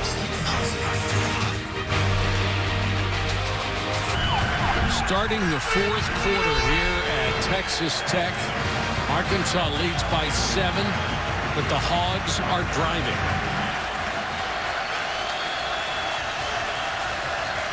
Second and short.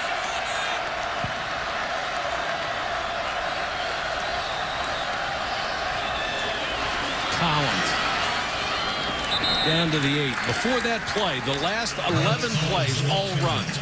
5, 10, 7, 10, 6, 6, 8, 4, 6, 4, 9, and another 9. And running backs not being touched until 3, 4, 5 yards beyond the line of scrimmage is not going to be helpful. And for the fourth time today, a withering 11-play drive at least. We got 200-yard backs as Collins has just hit 100.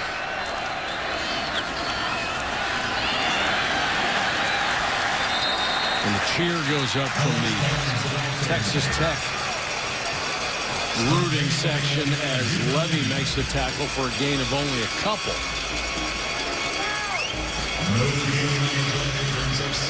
Such a helpless feeling for the defense, for the fans, for the coaches.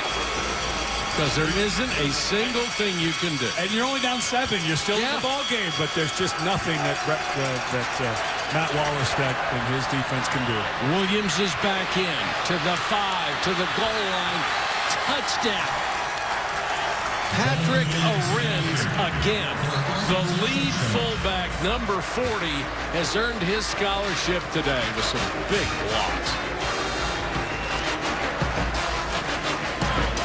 4 rushing touchdowns for Jonathan Williams, and this is a clinic on how to run Brett Bielema's offense. A little tougher for them, though, going forward as they slip into SEC West play. Well, they play the toughest schedule in the country. I mean, this is murderer's row that they're facing. Williams has 4 on the ground, 2 others from his teammates, and the lead is back to 14 with 13:59 left from Lubbock, Texas. College football playoff for the first time. Williams getting that hamstring worked on a little bit. Look at the time of possession, particularly in the second half. 13:46 to 2:15. Arkansas's rush for 150 yards in the second half. College football on ABC will continue tonight. Butch Jones in Tennessee on the road against Trevor Knight, number 4 Oklahoma. Saturday Night Football presented by Wells Fargo, 8 Eastern, 5 Pacific on ABC. I think we'll learn a lot about Oklahoma tonight. I'm not sure if they're not just a touch overrated. I'm not sure that Butch Jones has put together a team that can beat them on the road yet, but we saw Butch Jones and his squad last year. Very impressive coach, had a good recruiting class. One of the really bright young minds in this game. I'm not sure they're ready to win that game tonight, but I think Tennessee in the East in the next 4 to 5 years will start to become a factor. Now Texas Tech, just to have a chance, has to answer and get back within 7 and then hope that somehow, some way, they can stop the Razorbacks. Jakeem Grant, underneath. And the one thing, it's a 2-possession game, so let's see how quickly Texas Tech can go.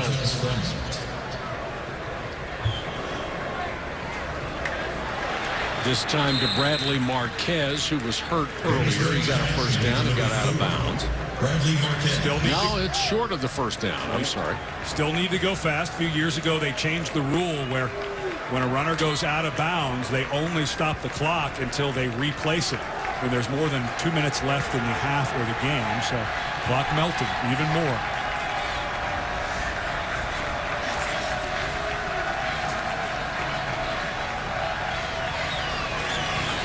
Webb on short yardage, gives on the drop play to Quentin White. And Quentin White dancing through the middle of the Arkansas defense for a first down out near the 45-yard line. Now they're really in hurry-up mode. Grant, Jakeem Grant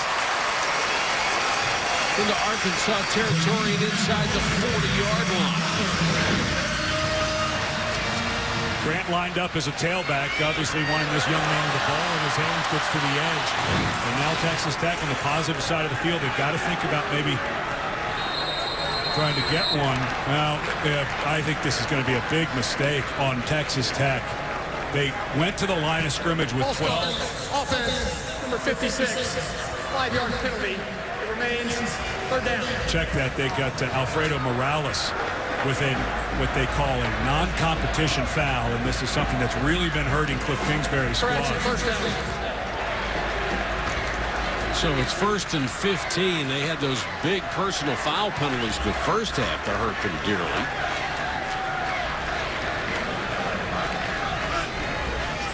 Four-man rush. Webb stands in and has the ball knocked down by D.J. Dean as he reached around Reginald Davis, and the crowd thought he had an arm on his back too early. 2 against 2. So 2nd and 15 on a critical drive for Texas Tech. Webb going to have to eat it back at the 44-yard line on what looked like a busted play. I'm not sure. Maybe it was a quarterback draw, but there's a look back at D.J. Dean. I don't think that was pass interference. You're allowed to have that trail hand on there as long as you don't change it. And I think Dean did a nice job. But a little booze came out on what was a quarterback draw. A 2nd and long. Webb obviously not the fastest guy on the field. I think I agree with the Boo Birds on that call. They've got to get 3rd and 15 right, so they use the timeout. Pacific Life. For insurance, annuities, and investments, choose Pacific Life, the power to help you succeed. And the agile, all-new Audi Q3. Stray the course. Much to our shock, there are barbecue joints in Texas.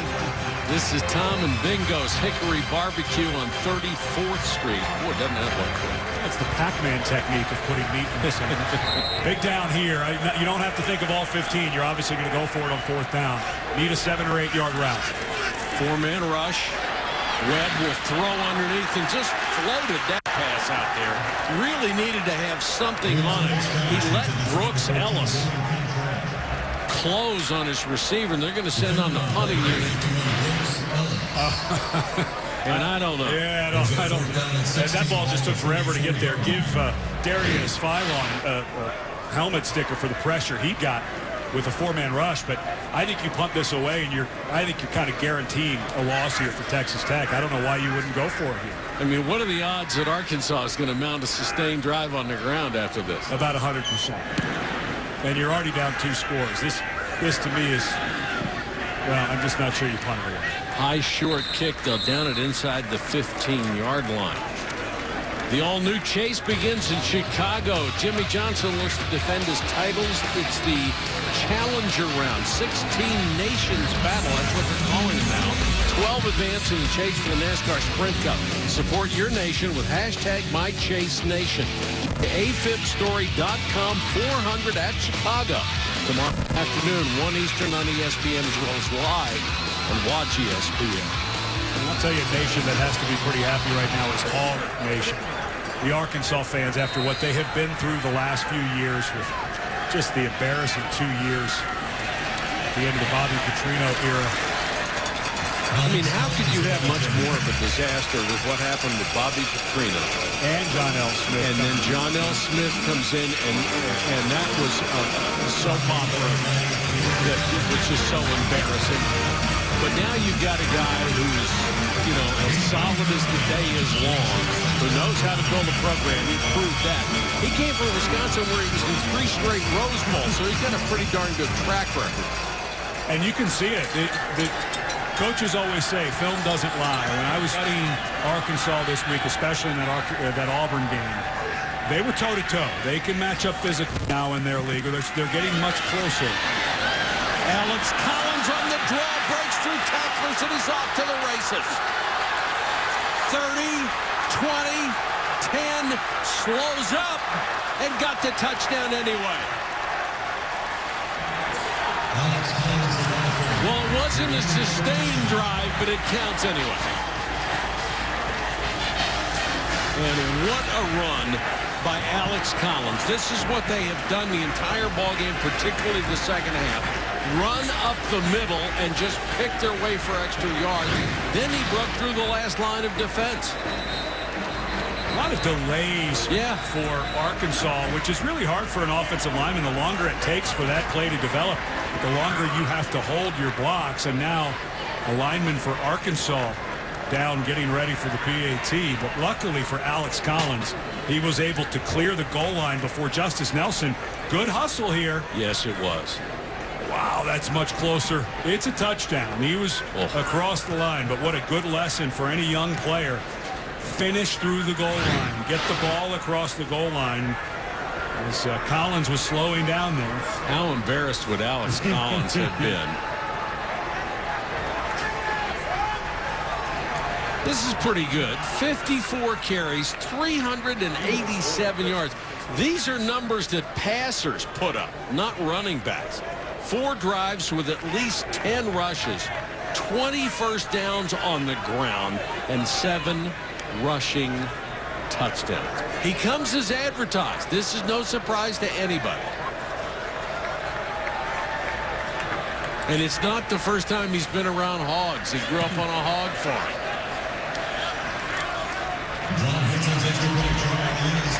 What a performance by Arkansas. And they cap it with their biggest run of the day to go up by 21.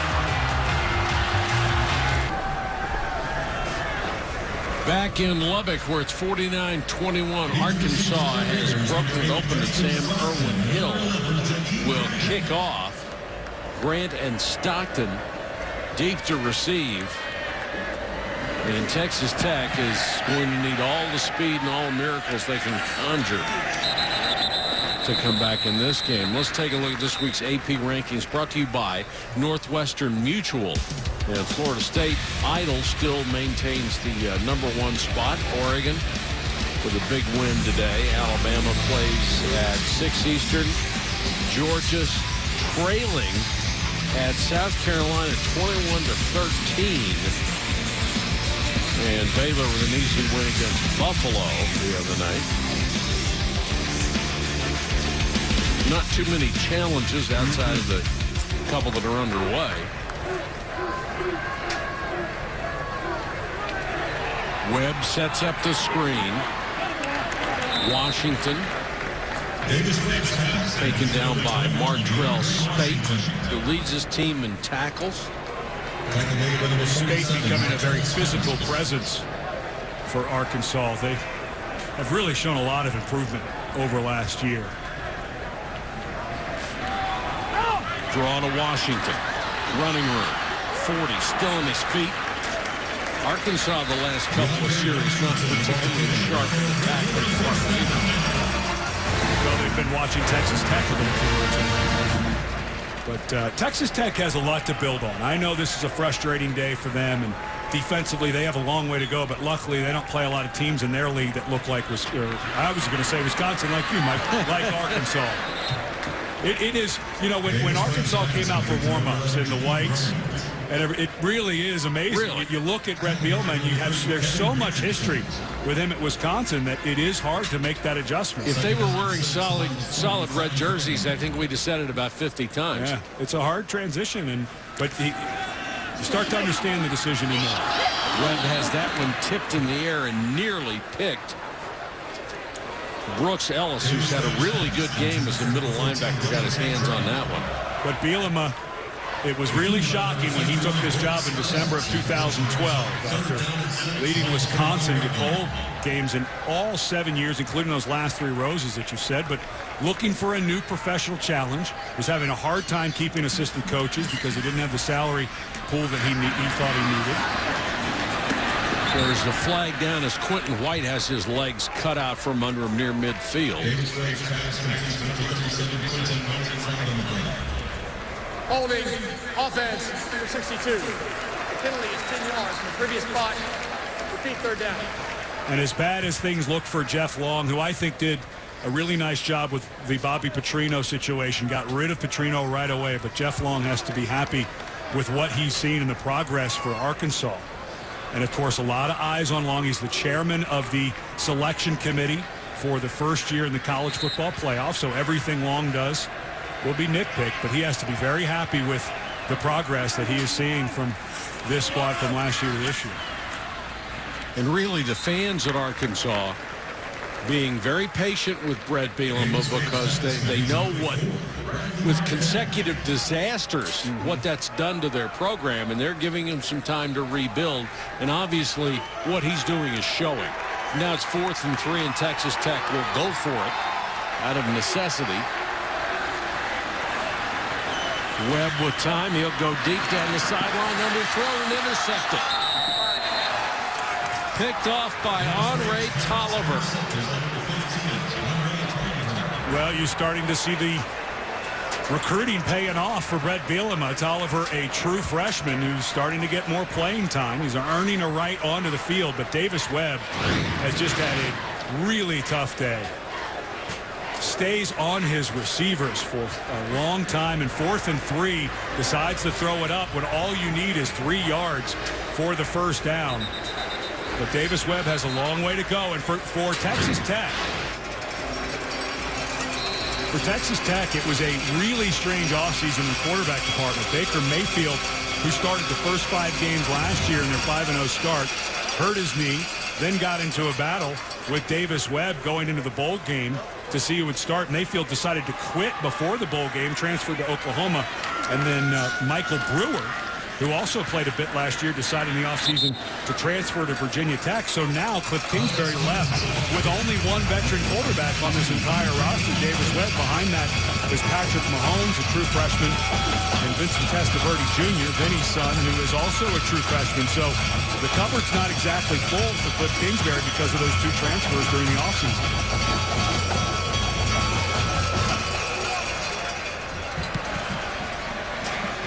And Wisconsin coming out with Alex Collins as the tailback, and their job. Did I say Wisconsin again? Arkansas comes out with Alex Collins, a tailback. Runs through an arm tackle, takes it up to the 25-yard line, and we'll go to Janine. Well, guys, you know, when the Razorbacks were in the midst of that record-setting 10-game losing streak, the coaches described the psyche of their team and their quarterback, Brandon Allen, as, quote, fragile. Well, Brandon Allen told me he was most proud of the fact that despite that, they never lost confidence. They felt as if in every game that they had a chance to win. Well, he said now they are light years from where they were at the end of last season. He said they see the baby steps they've taken and how far they've grown. And you know what, guys? I think everybody else is seeing it now, too. And what a struggle it was for him, Janine, last year, because he had a bad shoulder the last 8 games of the season and had to take pain-killing injections before every game.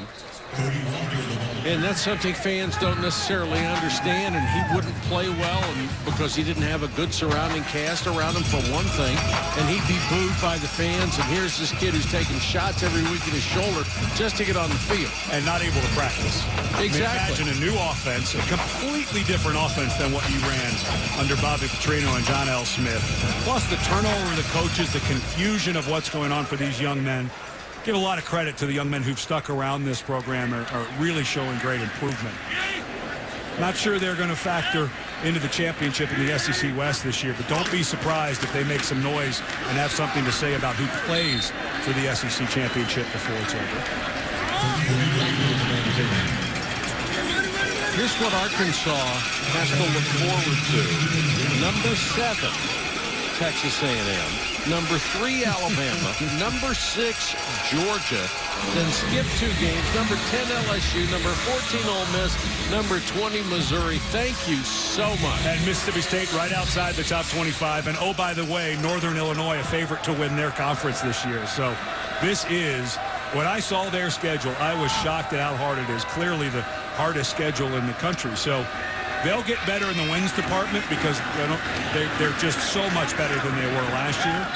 But if this team gets to 7-5 or even 8-4, if you're an Arkansas fan, you should do backflips after what they went through the last few seasons. And frankly, it's just this guy's spirit. You know, when you talk to Brett Bielema, he's the type of guy that I would have wanted to go play for. He speaks his mind. He's not afraid to go out on a limb and say some things, challenge some other programs, but he backs it up. They work hard. They've worked hard on their communication with their players this offseason. It's been impressive to see the growth from last year to this year in the program. You know, look at that schedule. I was looking to see if the Seattle Seahawks were on there, but the only thing it was missing. And again, able to pick their way right through the middle of that defense. And it's not like it's a straight ahead burst. A couple of steps to the side, a couple of steps back the other way. And there's still running room after they make those moves straight up the middle. Well, last week against FCS opponent Nicholls State, it was a bit of a laugher. But you look at the yards per play and the yards per rush today. Again, this is an SEC-level defense that they're going to face, but not bad players for Texas Tech. They've had some guys in position, but this running game, the runners for Arkansas and the runners for Texas Tech today, frankly, have all run really well.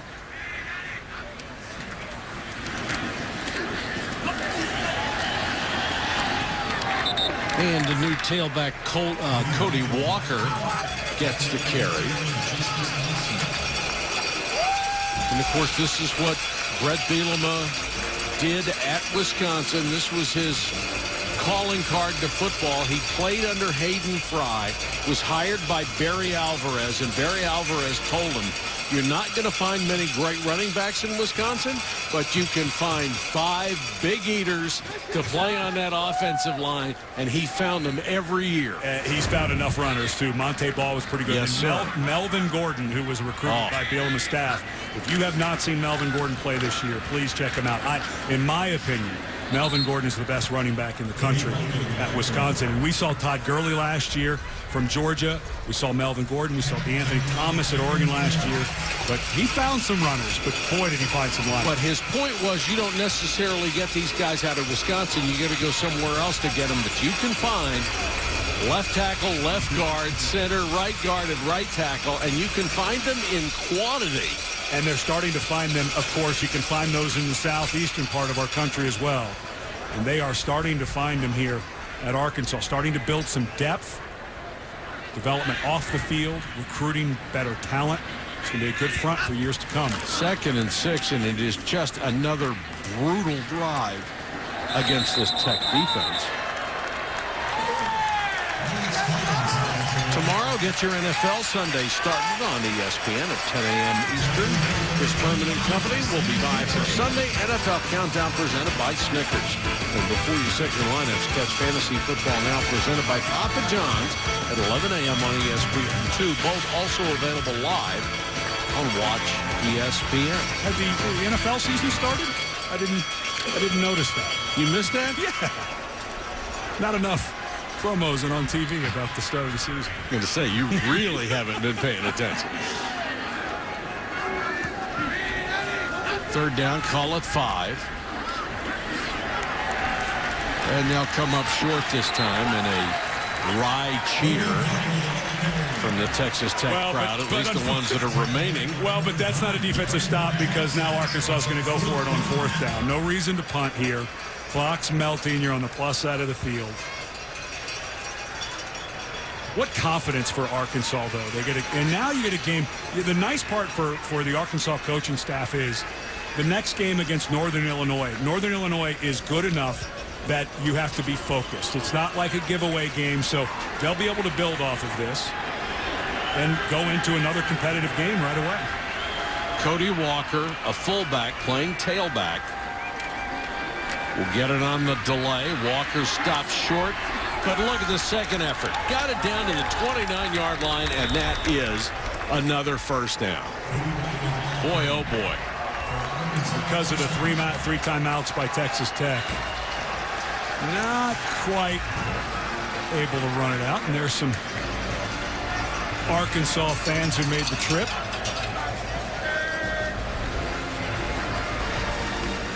Not sure Texas Tech's going to use any more of those 3 timeouts, so ball game looks like it's in the books. And a frustrating afternoon it has to be for Cliff Kingsbury. They had a little bit of momentum there in the first half. They did. They started to get the ball to some of their really good playmakers. And Arkansas is going to be able to run it out because Texas Tech won't take its time out. Nice move here, just taking a knee, not trying to gain any more yards, not trying to get any more points. This is our Good Hands play brought to you by Allstate. Excellent defense against Webb, and good hands by the defense guys, getting their hands up, knocking down a lot of balls. And this has got to feel good. Texas Tech with their throw game. If you're an Arkansas fan, as bad as they were in the secondary at times last year, to see them come out and get that many hands on balls and play as well as they did in the secondary has to feel pretty good.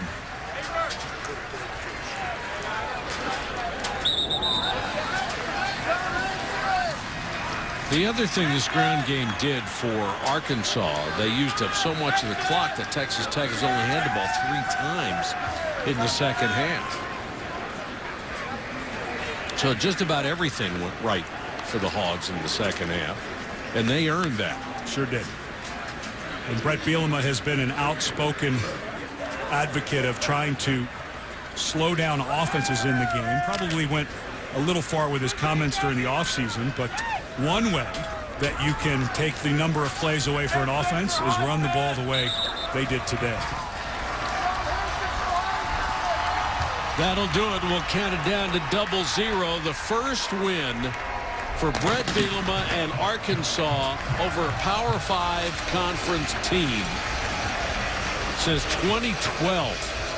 That's how much they've been down, and they are coming back. We will take a break and come back and wrap it up from Lubbock, Texas.